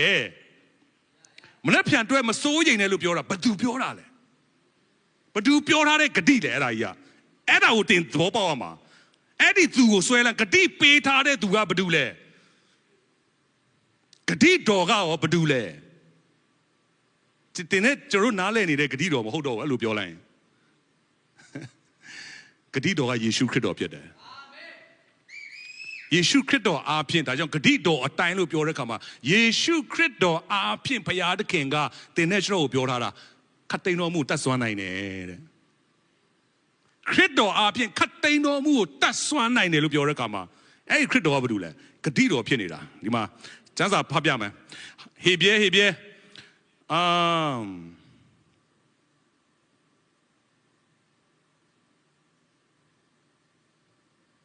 ဏလေးနော်ဂလာတိ3:16မှာဂတိတော်တို့ကိုအာဗြဟံနှင့်သူ၏အမျိုးအနွယ်၌ထားတော်မူ၏အမျိုးအနွယ်တို့ဟုအများသောသူတို့ကိုယီမတ်၍မိန့်တော်မူသည်မဟုတ်သင်၏အမျိုးအနွယ်ဟုတယောက်တော်သူကိုယီမတ်၍မိန့်တယ်တဲ့ထိုတယောက်တော်သူကခရစ်တော်ပေသည်တဲ့တွေ့လားခရစ်တော်ဂတိတော်လို့ပြောတဲ့အခါမှာယေရှုခရစ်တော်ကိုပဲပြောနေတာထိုဂတိတော်တို့ကိုအာဗြဟံနှင့်သူ၏အမျိုးအနွယ်၌ထားတယ်တဲ့အမျိုးအနွယ်တို့လို့မပြောဘူးတဲ့ဒီမှာကျမ်းစာတေချာရှင်းထားတယ်ဒီဂလာတိ36မှာအာဗြဟံရဲ့အမျိုးအနွယ်ဆိုတာငါတို့ကပါပြီးသားပေါ့မဟုတ်ဘူးဒီမှာအမျိုးအနွယ်တို့အများတော်သူအမျိုးအနွယ်တို့ကိုမပြောအမျိုးအနွယ်ဆိုတာတယောက်ကိုပဲပြောထားတယ်တဲ့အဲ့ဒီတယောက်ကဘာလို့လဲခရစ်တော်ဖြစ်တယ်ခရစ်တော်ကဂတိတော်ဖြစ်နေတာဟာငါအာဗြဟံရဲ့အမျိုးအနွယ်ပဲငါဂတိတော်ခံစားငါလည်းဂတိတော်ခံစားရပြီလေမဟုတ်ဘူးခရစ်တော်အားဖြင့်အာဗြဟံရဲ့အမျိုးအနွယ်လို့ပြောတာအမျိုးအနွယ်တို့ကိုမဟုတ်ဘူးဆိုတော့ခရစ်တော်ကယေရှုခရစ်တော်ကကျွန်တော်တို့ဆွဲလန်းရမယ့်ဂတိတော်ဖြစ်တယ်ဆိုတော့အဲ့ဒီဂတိတော်အားဖြင့်ဘုရားသခင်ကတတ်နိုင်ခြင်းဂတိတော်အတိုင်းတတ်နိုင်တော်မူသည်ကိုနောက်ဆုံးအခုလာပြီခုနယောမ 4:21မှာအဆုံးတတ်ပါလဲစိတ်ဆွဲလန်းလေဤတဲ့အေးတင်နဲ့ကျွန်တော်လှုပ်ရတဲ့အရာပါလဲအဲ့ဒီမှာခံရတော့သူတွေဘက်ကနေလှုပ်ရတဲ့အရာပါလဲစိတ်ဆွဲလန်းလေဤရှေ့မှာပြောရတဲ့ဂတိထားတော်မူတော်သူဒီဂတိတော်အတိုင်းတတ်နိုင်တော်မူဒီအဲ့ဒီကတင်ဘာမှကျွန်တော်တို့အပိုင်မဟုတ်ဘူးဂတိထားတဲ့သူကဂတိတော်တိုင်းတတ်နိုင်တယ်တဲ့အဲ့ဒီအရာအားလုံးကိုဂတိထားတော်မူတော့ဂတိတော်တိုင်းတတ်နိုင်တယ်ဆိုတာကိုတင်နဲ့ကျွန်တော်ကစိတ်ဆွဲလန်းဖို့လိုတာဒါပေမဲ့ဒီနေ့ကျွန်တော်တို့ဘာတွေဆွဲလန်းနေတာလဲတွေ့လားဂတိတော်နဲ့တင်ဂတိတော်အတိုင်းဘုရားသခင်တတ်နိုင်ခြင်းကိုတင်ခံစားခြင်းနဲ့ဆိုရင်တင်ရဲ့စိတ်ဆွဲလန်းခြင်းကမှန်ကန်ဖို့လိုတယ်ကျွန်တော်လူတိုင်းမှာဆွဲလန်းခြင်းဆိုတာရှိတယ်လေဆွဲလန်းခြင်းရှိတယ်ကျမ်းစာထဲမှာလည်းပြောတယ်မြေကြီးရောက်မဆွဲလန်းနဲ့အထက်ရောက်ပါဆွဲလန်းပါကောင်းကင်ဘန္တာတာ၍ဆွဲလန်းပါပြောတယ်ဒါပေမဲ့ကျွန်တော်လက်တွေ့ live မှာတင်တို့တကယ်ရောကျွန်တော်ကဆွဲလန်းတာမှန်နေရဲ့လားကိုသိဆုံးပါအာဗြဟံကတော့စိတ်ဆွဲလန်းနေတဲ့စိတ်ဆွဲလန်းလေကျွန်တော်ကျမ်းစာလေးနဲ့ဖတ်မှာနော်ဟေဘရဲ7 19 မှာကျွန်တော်ကြည့်အောင်ဟေဘရဲ7 19 မှာကျွန်တော်ကြည့်အောင် င ဘာကိုတွေ့ရလဲဆိုတော့ဟေဘဲ7မှာကျွန်တော်ဖတ်လိုက်ရမှာနော်အာဗြဟံဒီစုံစမ်းတော်မူခြင်းကိုခံရတော့ခါယုံကြည်ခြင်းအပြင်ဣဇက်ကိုပူဇော်၏ဣဇက်၌သာတင်၏အမျိုးတည်လိမ့်မည်ဟုသောဗျာဒိတ်တော်မှစ၍ဂတိတော်များကိုခံရတော့သူသည်မိမိ၌တယောက်ဒီသောထိုသားကိုပူဇော်၏ထိုတို့ပူဇော်သောအခါသေခြင်းမှထမြောက်စေခြင်းကဖျားသခင်တတ်နိုင်တော်မူသည်ကိုသူသည်အောက်မေ့၏ထိုသားကိုပုံစကားအပြင်သေခြင်းတွေကရ၏တဲ့ဒီမှာသူဆွဲလန်းတာကဖယားသခင်ကသူ့ကိုသူဒီတော့တောက်ပူဇော်လို့ပြောတဲ့ခါမှာတဲ့သူကဘာဖြစ်လဲ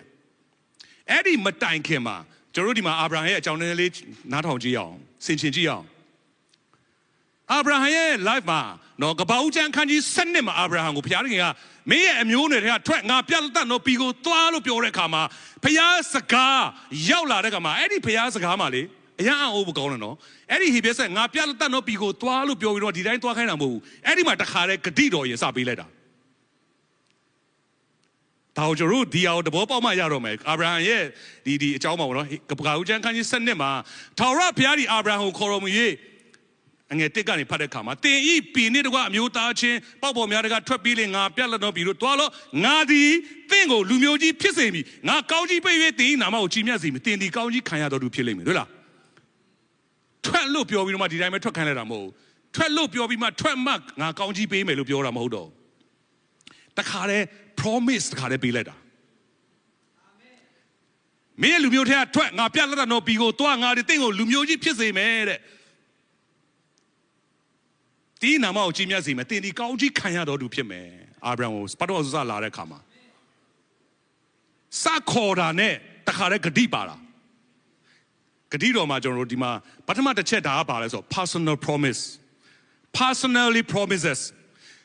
အာဗြဟံအတွက်အာဗြဟံကိုစကားရောက်လာတဲ့ခါမှာအဲ့ဒီဘုရားစကားမှာတခါတည်းဂတိတော်ပါလာတာအဲ့ဒီစကားနဲ့အာဗြဟံကစခဲ့တာဆိုတော့သူအဲ့လိုတွိုင်းနေအခန်းကြီး15ရောက်လာတဲ့ခါမှာဒီမှာနောက်တစ်ဆင့်တွေ့တက်သွားပြီဆိုတော့အဲ့ဒီအခန်းကြီး15မရောက်ခင်မှာဘာဖြစ်တာလဲဆိုတော့သူအဲ့လိုဖះထွက်လို့ပြောတဲ့ခါမှာထွက်သွားပြီမဲ့သူနဲ့သူဘယ်သူပါလာဆိုတော့လောတပါလာတယ်လောတနဲ့တောက်လျှောက်သွားပြီးတော့မှအဲ့ဒီမှာနော်တွန်း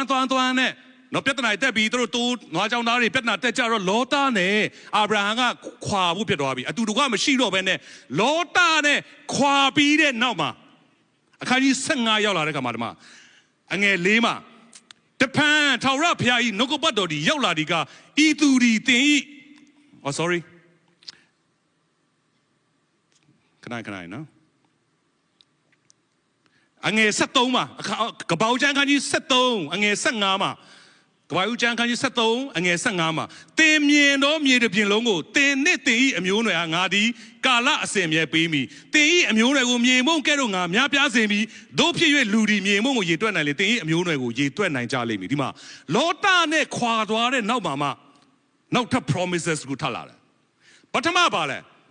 personal promise သူ့အတွက်တည်တံ့တင့်ကိုငါကောင်းကြီးပေးမယ်တင်ကကောင်းကြီးခံရတော်သူဖြစ်မယ်ဒါပေမဲ့ဒီမှာလောတနဲ့ခွာပြီးတဲ့နောက်မှာတင်မြင်တော့မြေတစ်ပြေလုံးကိုတင်နဲ့တင်ဤအမျိုးနွယ် generation blessing ပါလာတယ်လောတနဲ့ခွာပြီးတဲ့နောက်မှာနော်ဆိုလောတကပါလေဒီနေ့ကျွန်တော်တို့တက်တာထဲမှာအာဗြဟံရဲ့တက်တာထဲမှာတော့လောတနဲ့ခွာပြီးမှ generation blessing ကလာတာတင်နဲ့တင်ဤအမျိုးအနွယ်ဆိုပြီးရောက်လာပထမကတင့်ကိုငါကောင်းကြီးပေးမယ်ပဲဖြစ်နေတာအမျိုးနွယ်မပေါ့လောတနဲ့ခွာပြီးတဲ့နောက်မှာတင်နဲ့တင်ဤအမျိုးနွယ်ကကောင်းကြီးပေးမယ်ပြီးတော့မှဟုတ်ပြီနောက်ထပ်ကပ္ပဦးကျမ်းခဏအခန်းကြီး15ရောက်လာတဲ့အခါမှာဘာဖြစ်လာလဲဆိုတော့အခန်းကြီး15ခုနဖတ်တဲ့အငယ်4နဲ့5မှာ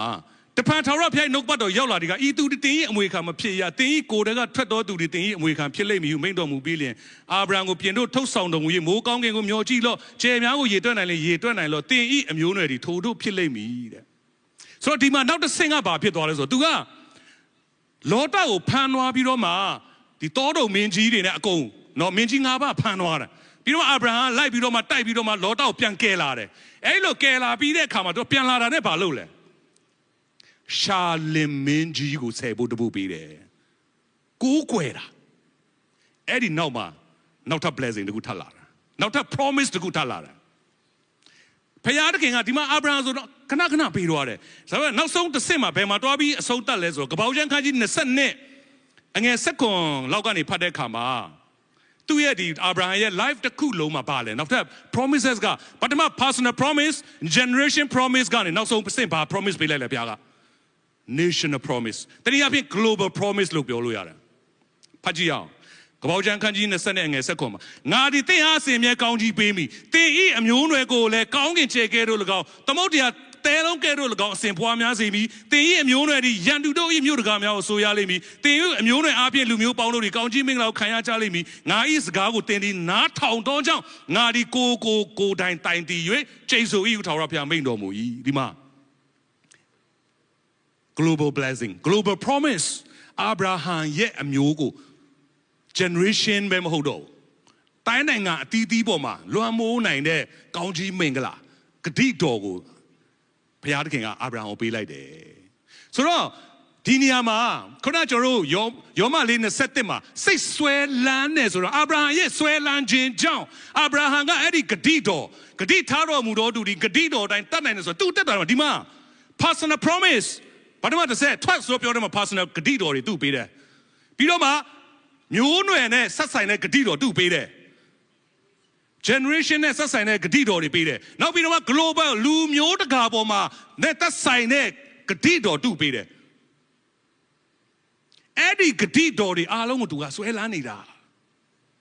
သူ့ရဲ့တက်တာတွေမမြင်တွေ့ရသေးဘူးအဲ့ဒီလိုမျိုးဆွဲလန်းနေတဲ့အချိန်မှာပဲဘာဖြစ်လာလဲဆိုတော့မင်းရဲ့တူဒီတော်သားဣဇက်ကိုငါ့ကိုပူဇော်ဆိုတဲ့ကိစ္စရောက်လာပြီဟာမျိုးနွယ်အပြင်ကောင်းကြီးပေးမယ်ဆိုကြတော့အခုကကိုတော်ပဲပေးတာလေဒီသားအဖြစ်ကျွန်တော်ကောင်းကြီးပေးတာမဆိုအခုကကိုတော်ဒီသားပူဇော်ရမယ်ဆိုတော့ဘယ်လိုလုပ် generation နောက်ထပ် global ဘယ်လိုသွားတော့မှာလဲဒါမဲ့သူစောတကမတက်ဘူးဖယားတခင်ကတဲ့တတ်နိုင်တယ်တဲ့ဖယားတခင်တတ်နိုင်တယ်ကိုသူစိတ်ဆွဲလန်းနေတဲ့ဟာလေလုယာဖယားတခင်တတ်နိုင်တော်မူကိုသူဒီအောက်မေ့ဤထိုသားကိုပုံစကားအဖြစ်တေခြင်းတဲကရ၏တဲ့တေရမဲ့သူကနေဘုရားသခင်ကနောက်အချိန်မီမင်းထိုဒုလင်ကိုမထိမခိုက်နဲ့ဆိုတဲ့ဘုရားစကားအဖြစ်အာဗြဟံရဲ့ဆွဲလန်းခြင်းကိုဘုရားသခင်ကတိမှတ်သွားတဲ့အခါမှာမင်းမထိမခိုက်နဲ့မင်းကငါအစဉ်မြဲကောင်းကြီးပေးမယ်လူမျိုးအပေါင်းတို့ရဲ့အဘဖြစ်စေမယ် global promises ကသူ့ရဲ့တက်တာထဲမှာပြည့်စုံသွားတာဒီနေ့ဒီချိန်ကြီးဒါကြောင့်အာဗြဟံရဲ့ကောင်းကြီးမင်္ဂလာနဲ့တင်နဲ့ကျွန်တော်ကချိတ်ဆက်နေရတာလေယေရှုခရစ်တော်အပြင်ဆိုတော့စိတ်ဆွဲလန်းခြင်းကဘလောက်ရေးကြီးလဲဒီနေ့တင်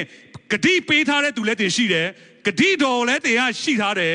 ဂတိတော်အပြင်ဂတိထားတဲ့သူကတတ်နိုင်တယ်ဆိုတော့လည်းတင်သိနေပေမဲ့အဲ့ဒီအရာကိုကျွန်တော်တို့ကမဆွဲလန်းနိုင်တာပြဿနာကဘာကမဆွဲလန်းတာလဲဘာကြောင့်မဆွဲလန်းတာလဲကျွန်တော်ကြည့်အောင်ဟေဘရဲ7ငယ်1ကျွန်တော်မကြခင်အဆုံးသတ်တော့မယ်ဟေဘရဲ7ငယ်1မှာဘာကိုတွေ့ရလဲဆိုတော့ကျွန်တော်တို့ကလာပြီဘာကြောင့်ကျွန်တော်တို့မဆွဲလန်းနိုင်တာလဲဘာကြောင့်ကျွန်တော်တို့ရဲ့ဆွဲလန်းခြင်းတွေကဖျားသခင်ပြောတဲ့ဂတိထားတော်မူတော်သူဒီဂတိတော်တိုင်းတတ်နိုင်ဒီကိုစိတ်ဆွဲလန်းလေယူဆိုတာကျွန်တော်တို့ဖျားသခင်ဆွဲလန်းစေခြင်းတဲ့ဆွဲလန်းမှုမျိုးမဖြစ်နေရတာလေဆိုတော့ဒီမှာယုံကြည်ခြင်းဒီမျော်လင့်သောအရာကိုမျက်မှောက်ပြုခြင်းဖြစ်တယ်မမြင်သေးသောအရာကိုသိမှတ်ဆွဲလန်းခြင်းအကြောင်းဖြစ်တယ်တဲ့လေလားဆွဲလန်းတယ်လို့ပြောတဲ့အခါမှာတင်ဒီတိုင်းထိုင်ပြီးဆွဲလန်းပြီးတော့မှဘာမှမလုံနိုင်ကျွန်တော်တို့ဒီမှာအမျိုးစုံမူရစေဝါဆွဲလန်းမှုတဲ့လူတွေရှိမယ်နော်အမျိုးစုံဆွဲလန်းမှုထဲမှာတင်ရှိဘူးလိမ့်မယ်တင်ဆွဲလန်းတဲ့အရာပေါ်တင်ဘယ်လိုသွားလဲဆွဲလန်းပြီးဆိုတင်တစ်ချိန်လုံးအဲ့ဒါပဲဖြစ်နေတာလေအိမ်ရင်လဲဒါစားရင်လဲဒါသွားရင်လဲဒါတမီကြီးစားဆိုလဲနော်ကျွန်တော်တို့ချစ်တူကြီးစားဆိုလဲဘာဖြစ်လဲဟာတရက်တစ်ခါမမြင်ရရင်အတန်မချရရင်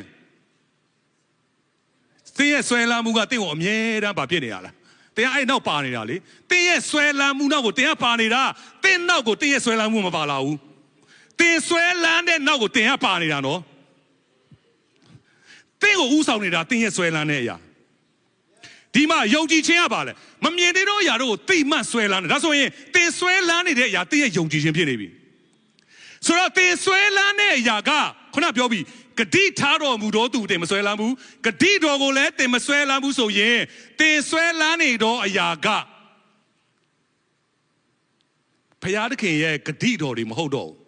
ဒါကြောင့်မလို့တင်ရဲ့တက်တာတွေမှာဘုရားတတ်နိုင်ခြင်းမမြင်တွေ့ရအောင်ဘာကြောင့်လဲတင်ရဲ့ဆွဲလန်းခြင်းကတင်ရဲ့ယုံကြည်ခြင်းဖြစ်နေတာတင်ယုံကြည်နေတာကဘုရားရဲ့ဂတိတော်မဟုတ်ဘဲနဲ့တင်ဆွဲလန်းနေတာဘုရားဂတိတော်မဟုတ်ဘဲနဲ့တင်ရဲ့တစုံတစ်ယောက်ပေါ်မှာအခြေအနေတစ်ခုပေါ်မှာ တစုံတစ်ခုပေါ်မှာတင်ကဆွဲလန်းနေတယ်ဆိုအဲ့ဒီအရာကတင်ရဲ့ဆွဲလန်းရဖြစ်နေတယ်တင်ရဲ့ယုံကြည်ရဖြစ်နေတယ်တင်ယုံကြည်သည့်တိုင်းတင်မှာဖြစ်လာမှာတင်ဆွဲလန်းတဲ့တိုင်းတင်မှာဖြစ်လာမှာအဲ့ဒါကိုပြောနေတာတင်ယုံကြည်သည့်တိုင်းတင်နိုင်ဖြစ်တယ်ယေရှုခရစ်တော်ကသူ့စီလာတဲ့သူတိုင်းကိုပြောတဲ့စကားတင်ရဲ့ယုံကြည်ခြင်းတင်ကိုနာငြိမ်းစေပြီတင်ယုံကြည်သည့်တိုင်းတင်နိုင်ဖြစ်စေယေရှုပြောတဲ့ခါတိုင်းမှာဘာလို့မြင်တွေ့သွားကြလဲသူ့ရဲ့ဆွဲလန်းခြင်းကိုမြင်တာအော် तू ကငါ့ကိုဂတိတော်ဆိုတဲ့ယေရှုခရစ်တော်ငါ့ကို तू တကယ်ဆွဲလန်းတာပဲငါအားဖြင့်ဖခင်တခင်ကအမှုပြုတယ်ငါအားဖြင့်ဖခင်တခင်ကတတ်နိုင်တယ်ဆိုတော့ तू ကတကယ်ဆွဲလန်းတော့ तू ဖြစ်တာပဲဆိုတာကိုယေရှုကပြန်တည်ပြုပေးတာအင်မတန်စိတ်ဝင်စားဖို့ကောင်းတယ်နော်ယေရှုစီလာတဲ့အချိန်မှာယေရှုလက်လဲမတင်ဘာမှမလုပ်ဘဲနဲ့အဲ့ဒီလိုမျိုးဝင်လာတဲ့သူတွေကို तू ကသူတို့တင်ယုံကြည်တဲ့တိုင်းတင်နိုင်ဖြစ်စေတင်ရဲ့ယုံကြည်ခြင်းကတင့်အနာကိုငြိမ်းစေပြီယေရှုဘာမလုပ်ဘူးဘာကြောင့်လဲဒီဂတိတော်ကြောင့်ဖြစ်တယ်ဂတိထားတော်မူတော်သူဒီဂတိတော်တိုင်းတတ်နိုင်တယ်စိတ်ဆွဲသူ့ရဲ့ဆွဲလန်းခြင်းမှန်ကန်သွားတဲ့အခါမှာယေရှုခရစ်တော်ကိုတော်ကသမီးရဲ့အနာငြိမ်းခြင်းဖြစ်တယ်ကိုတော်ကသမီးရဲ့ဆွဲလန်းခြင်းဖြစ်တယ်ကိုတော်ကသားရဲ့အသက်တာအတွက်အရာခတ်သိမ်းဖြစ်တယ်ဆိုတော့အဲ့ဒီယေရှုခရစ်တော်ဒီဂတိတော်တင်ကဆွဲလန်းတာမှန်သွားပြီဆိုရင်ဆွဲလန်းတတ်သွားပြီဆိုရင်တင်းရဲ့သက်တာထဲမှာတင်းယုံကြည်တဲ့တိုင်းတင်တဲ့ဖြစ်စေမဖြစ်နိုင်တာမရှိတော့ဘာကြောင့်လဲဘုရားသခင်ကအဲ့ဒီဂတိကိုတင်ဆွဲလန်းနေဂတိတော်ကိုတင်ကဆွဲလန်းတာမှန်သွားပြီဆိုရင်အဲ့ဒီဂတိတော်ကိုပေးထားတာကဂတိထားတော်မူတော့သူကဘုရားသခင်ဖြစ်နေလို့သားတော်ယေရှုခရစ်တော်ကိုပေးတာခမဲတော်ဆိုတာကောင်းကင်တဲ့မြေကြီးကိုဖန်ဆင်းတော့ဘုရားမဖြစ်နိုင်တာမရှိဘူးမတတ်နိုင်တာမရှိဘူးမလုံနိုင်တာမရှိဘူးဆိုတော့ဘုရားကအဲ့ဒီဂတိတော်သူပေးတဲ့ဂတိဒီတော်ယေရှုခရစ်တော်ကိုတင်တဲ့ကျွန်တော်ကဆွဲလန်းတတ်သွားတဲ့အခါမှာဝန်ခံတတ်သွားတဲ့အခါမှာအဲ့ဒီဂတိတော်အတိုင်းဂတိတော်အတိုင်းကိုဘုရားကအမှုမပြုတ်လို့မရတော့ဘူး။ဒါကြောင့်ငါစကားဒီမပြည့်စုံပဲငါထံတို့မပြန်လာရလို့ဘုရားပြောတာ။ဘာကိုပြောတာလဲသူ့ရဲ့ဂတိတော်တွေမပြည့်စုံပဲနဲ့သူ့စီကိုအချင်းကြီးပြန်လာစရာအကြောင်းမရှိဘူး။တင်နဲ့ကျွန်တော်ကဘာပဲလုပ်လဲဆွဲလန်းဖို့ပဲလုပ်တယ်။အဲ့ဒီတင်ရဲ့ဆွဲလန်းခြင်းတင်ရဲ့ယုံကြည်ခြင်းတော့ဒီနေ့ယုံကြည်သူတွေကျွန်တော်ပြောကြတယ်။ဒါပေမဲ့တင်တကယ်ရောဂတိတော်ဆွဲလန်းလား။ဂတိတော်ဒီရောယေရှုခရစ်တော်တင်တကယ်ဆွဲလန်းရဲ့လား။ဂတိတော်ဒီတော့တန့်ရှင်းတော့ဂတိတော်နဲ့ရှင်တော့တန့်ရှင်းတော့ဝင်းတော့ဘုရားဥဆောင်ခြင်းတော့ကျွန်တော်သွားနေရလားဒါဆိုတင်ယုံကြည်နေတာမှားနေတယ်ဝိညာဉ်တော်ရဲ့ဥဆောင်ခြင်းမှမသွားဘူးယေရှုခရစ်တော်ကငါရဲ့အလုံးစုံဖြစ်တယ်ယေရှုခရစ်တော်အဖြစ်ဘုရားကငါရဲ့တသက်အတွက်အလုံးစုံပြင်ဆင်ပေးပြီးဂတိထားတဲ့အတိုင်းဂတိပြုမယ်ဆိုတော့တင်ကမဆွဲလန်းပဲနဲ့အခြေအနေတွေကိုတင်ကြည့်တယ်ခုနပြောလို့ဒုက္ခပြဿနာအခက်အခဲတွေလူတွေရဲ့အတန်တွေလောကရဲ့အရာတွေကြည့်ပြီးတော့မှအဲ့ဒီအရာတွေကိုတင်ကဆွဲလန်းနေတာဆွဲလန်းတယ်လို့ပြောတဲ့ခါမှာတင်တစ်ချိန်လုံးစဉ်းစားနေတာပြဿနာကြုံပြီးအဲ့ဒီပြဿနာကိုတင်တစ်ချိန်လုံးစဉ်းစားနေတင်ကပြဿနာဆွဲလန်းနေတာဆိုတော့အဲ့ဒီပြဿနာဆွဲလန်းတဲ့အတွက်အဲ့ဒီပြဿနာကတင်ရဲ့ယုံကြည်ရာဖြစ်နေတာဒါကြောင့်တင်ယုံကြည်တဲ့အတိုင်းအဲ့ဒီပြဿနာတင်ထဲမှာထပ်ဖြစ်နေဦးမှာပဲဘာကြောင့်လဲတင်ကပြဿနာကိုဆွဲလန်းနေတာလေဒီပြဿနာကဘယ်လိုရှင်းရမလဲဒီပြဿနာဒီလိုပြဿနာပြုဆိုငါဘယ်လိုလုပ်ရမလဲဘယ်သူနဲ့တွားရမလဲဘယ်လိုမဟုတ်တင်ဆွဲလန်းရမှာဂတိတော်ပြဿနာဖြစ်လာချိန်မှာပြဿနာကိုဆွဲလန်းရမှာမဟုတ်ဂတိတော်ဆွဲလန်းရမှာတင်ရဲ့ကျမ်းမာခြင်းနဲ့လိုအပ်နေတဲ့အချိန်မှာဒီကျမ်းမာအောင်ငါဘယ်လိုကျမ်းမာအောင်ဘယ်လိုမဟုတ်ဂတိတော်ဆွဲလန်းရမှာဂတိတော်ဘယ်လိုယေရှုခရစ်တော်တင်ရဲ့ကျမ်းမာခြင်းရဲ့ဂတိတော်ယေရှုခရစ်တော်လက်ဝါးကားတဲ့ဟိုမှာခံခဲ့တော့တန်ချက်ငါရဲ့ကျမ်းမာခြင်းအတွက်ဖြစ်တယ်အဲ့ဒါကမှကျွန်တော်တို့ရဲ့ပါလေတင်းရဲ့ဆွဲလန်းခြင်းတင်းရဲ့ယုံကြည်ခြင်းဖြစ်နေတာလေမမြင်သေးတော့အရာကိုတိမှတ်ဆွဲလန်းခြင်းအကြောင်းနဲ့ယုံကြည်ခြင်းဆိုတာကမြင်မှယုံတာမဟုတ်မြင်မှယုံရတာယုံကြည်ခြင်းလည်းမဟုတ်နေပြန်ဘူးဖျားစကားမှာဖျားရဲ့နှုတ်ကပတ်တော်နဲ့ပတ်သက်လာကျွန်တော်တို့တက်တာတယ်မပါပဲလို့လဲဆိုဆွဲလန်းတတ်ဖို့လိုတယ်ဆွဲလန်းခြင်းကတင်းနဲ့ယုံကြည်ခြင်းဖြစ်နေတယ်။ဒါကြောင့်ဒီမှာတိမောသေဩဝါဒစာဒုတိယဆောင်ခန်းကြီး1အငယ်73မှာဘာကိုတွေ့ရလဲဆိုတော့နိတိခန်းကြီး1အငယ်73မှာငါထံ၌ကြားရပြီးတော့စင်ကြယ်သောတရားစကားအချုပ်ချာကိုယေရှုခရစ်၌ယုံကြည်ခြင်းချစ်ခြင်းနဲ့တကွာဆွဲလန်းလို့ကြားရပြီးတော့စင်ကြယ်သောတရားစကားဖျားစကားရှိသမျှယေရှုခရစ်၌ယုံကြည်ခြင်းချစ်ခြင်းမေတ္တာပါတယ်ယုံကြည်ခြင်းချစ်ခြင်းနဲ့တကွာဆွဲလန်းပါဟာလေလုယာနောက်ဆုံးကျမ်းပိုက်လေးတစ်ခုဖတ်မယ်ဟေဗြဲ3အငယ်73နဲ့74လေးကိုဖတ်ပြီးတော့မှကျွန်တော်တို့အဆုံးသတ်ရအောင်ဟေဗြဲဝါဒစာခန်းကြီး3အငယ်73နဲ့74မှာဒုစရိုက်ဤလက်ဖြာခြင်းအဖြစ် တင်တို့စိတ်နှလုံးမခိုင်မာစေခြင်းကယနေ့ဟူ၍ခေါ်ဝေါ်သောအချိန်နေ့တိုင်းအစဉ်အချင်းချင်းတယောက်ကိုတယောက်တိုက်တွန်းနိုးဆော်ကြလောငါတို့သည်စိတ်ဆွဲလန်းခြင်းကိုအစပြုတကယ်တော့အဆုံးတိုင်အောင်တည်ကြည်လျင်ခရစ်တော်နှင့်ဆက်ဆံတော်သူဖြစ်၏ဟာလေလုယာစိတ်ဆွဲလန်းခြင်းကိုအစပြုတကယ်တော့အဆုံးတိုင်အောင်တည်ကြည်လျင်ခရစ်တော်နှင့်ဆက်ဆံတော်သူဖြစ်တယ်ဘာကိုပြောတာလဲဘာကိုတင်စိတ်ဆွဲလန်းခြင်းတင်းရဲ့စိတ်ဆွဲလန်းခြင်းဘယ်မှာအစပြုခဲ့တာလဲအပေါ်မှာပြောတာနော်ဒုစရိုက်ဆိုတဲ့လက်ပြချင်းမှာတဲ့ယနေ့ဟူသောအချိန်မှာတယောက်နဲ့တယောက်တဲ့နေ့တိုင်းအစဉ်ချင်းချင်းတယောက်ကိုတယောက်တိုက်တွန်းနိုးဆော်ပါကျွန်တော်အခုတိုက်တွန်းနိုးဆော်နေတာဖြစ်တယ်ကျွန်တော်တို့ဘာကိုဆွဲလန်းနေတယ်လဲတင်းရဲ့စိတ်ဆွဲလန်းခြင်းကမှန်ကန်ဖို့လိုနေတယ်ယုံကြည်ခြင်းကမျှော်လင့်သောအရာကိုမျက်မှောက်ပြုခြင်းမမြင်သေးသောအရာကိုသိမှတ်ဆွဲလန်းခြင်းအကြောင်းဖြစ်နေတယ်တဲ့ယေရှုခရစ်တော်ကိုယုံကြည်ခြင်းချစ်ခြင်းမေတ္တာမှာတင်သာ၍ဆွဲလန်းတော်သူဖြစ်ပါစေပြီးတော့မှပါလေစိတ်ဆွဲလန်းခြင်းကိုအစပြုတကယ်တော့အဲ့ဒီယေရှုခရစ်တော်ဘုရားသခင်ရဲ့ဂတိတော်ဒီတော့ယေရှုခရစ်တော်ငါရဲ့အရာခတ်သိမ်းဖြစ်တယ်ငါရဲ့ကိုးစားရာဖြစ်တယ်ငါရဲ့ချမ်းသာခြင်းဖြစ်တယ်ငါရဲ့လွတ်မြောက်ခြင်းဖြစ်တယ်ယေရှုခရစ်တော်ဒီတော့ဂတိတော်ငါရဲ့အောင်မြင်ခြင်းဖြစ်တယ်ယေရှုခရစ်တော်ဒီတော့ဂတိတော်ကအဲ့ဒီယေရှုခရစ်တော်အားဖြင့်ဘုရားသခင်ကငါရဲ့တက်တော်ဆက်ပြီးတော့ချီးမြှောက်အောင်မယ်ငါရဲ့တက်တော်ဒီခက်ခဲဒုက္ခပြတ်တာတွေကနေယေရှုခရစ်တော်ဒီတော့ဂတိတော်အားဖြင့်ဘုရားသခင်ကငါ့ကိုဒီခက်ခဲပြတ်တာတွေကနေလွတ်မြောက်စေအောင်မယ်ယေရှုခရစ်တော်ဒီတော့ဂတိတော်အပြည့်တင်ဘုရားသခင်ကိုတာ၍တင်ချီးမွမ်း standing on the promises of God ဘုရားရဲ့ဂတိတော်မှာတင်ရက်တယ်ဆိုယေရှုခရစ်တော်အပြည့်ဘုရားသခင်ကတင်ကိုတတ်မှတ်တဲ့အတိုင်းတင်ကိုပြောတဲ့အတိုင်းတင်ကအမြဲတမ်းဝန်ခံတဘောတူနေတာယေရှုခရစ်တော်အပြည့်တင်ကဘုရားသခင်ကိုချီးမွမ်းနေတာယေရှုခရစ်တော်အပြည့်ဘုရားသခင်ကိုတင်ကတာ၍ဆွဲလန်းတတ်နေတာဝန်ခံတတ်နေတာမျှော်လင့်တတ်နေတာတင်ရဲ့အခြေအနေကိုကြည့်ပြီးတင်မျှော်လင့်ရမှာမဟုတ်ဘူးတင်ခံစားချက်ပေါ်မှာလည်းတင်မျောလင်းရမှာလည်းမဟုတ်ဘူးယေရှုခရစ်တော်အပေါ်မှာဘာကြောင့်လဲယေရှုခရစ်တော်ကဂတိတော်ဖြစ်နေလို့ဂတိထားတော်မူတော်သူဒီဂတိတော်အတိုင်းတတ်နိုင်တယ်ဘယ်ချိန်မှလဲကျွန်တော်တို့ရဲ့စိတ်ဆွဲလန်းခြင်းကဂတိတော်ပေါ်မှာဆွဲလန်းတတ်သွားပြီဆိုရင်ရိုးရိုးလေးပဲကျွန်တော်အဲ့တော့တဘောပေါက်သွားတဲ့ခါမှာအရင်တော့ကျွန်တော်နားမလဲတတ်ခဲ့တော့မှဖြစ်လိုက်လားကျန်းစာအလွတ်မကျက်နိုင်ဘူးလေဂတိတော်ပေါင်း3000 6000ရှိရလေကျွန်တော်မှမရဒါဆိုရင်ငါတက်တာတော့ဒီဂတိတော်ကဘယ်တော့မှပြည့်စုံမှာမဟုတ်တော့ဘူးချက်နိုင်မှပြည့်စုံမယ်ဆိုရင်မပြည့်စုံနိုင်ဘူးလေချက်နိုင်တဲ့လောက်ပြည့်စုံမှာပေါ့3 4ခု5ခုမဟုတ်ဘူးအဲ့ဒါကိုပြောနေတာမဟုတ်ဘူးဂတိထားတော်မူတော့ဂတိတော်ကဘာတူလဲဒါကိုနှုတ်ကပတ်တော်ပြင်ကျွန်တော်ဒီလိုတဘောပေါက်တဲ့အခါကျွန်တော်လွတ်မြောက်သွားတာဝိညာဉ်တော်အရင်ကျေးဇူးတင်တယ်ကျမ်းစာကြက်ပြီးမှတင့်ကိုဂတိတော်ပြည့်စုံစေမယ်လို့မပြောထားဘူးလေဂတိတော်ဒီတော့ယေရှုခရစ်တော်တင်ဆွဲလန်းတတ်တော်သူဖြစ်ဖို့လိုတာ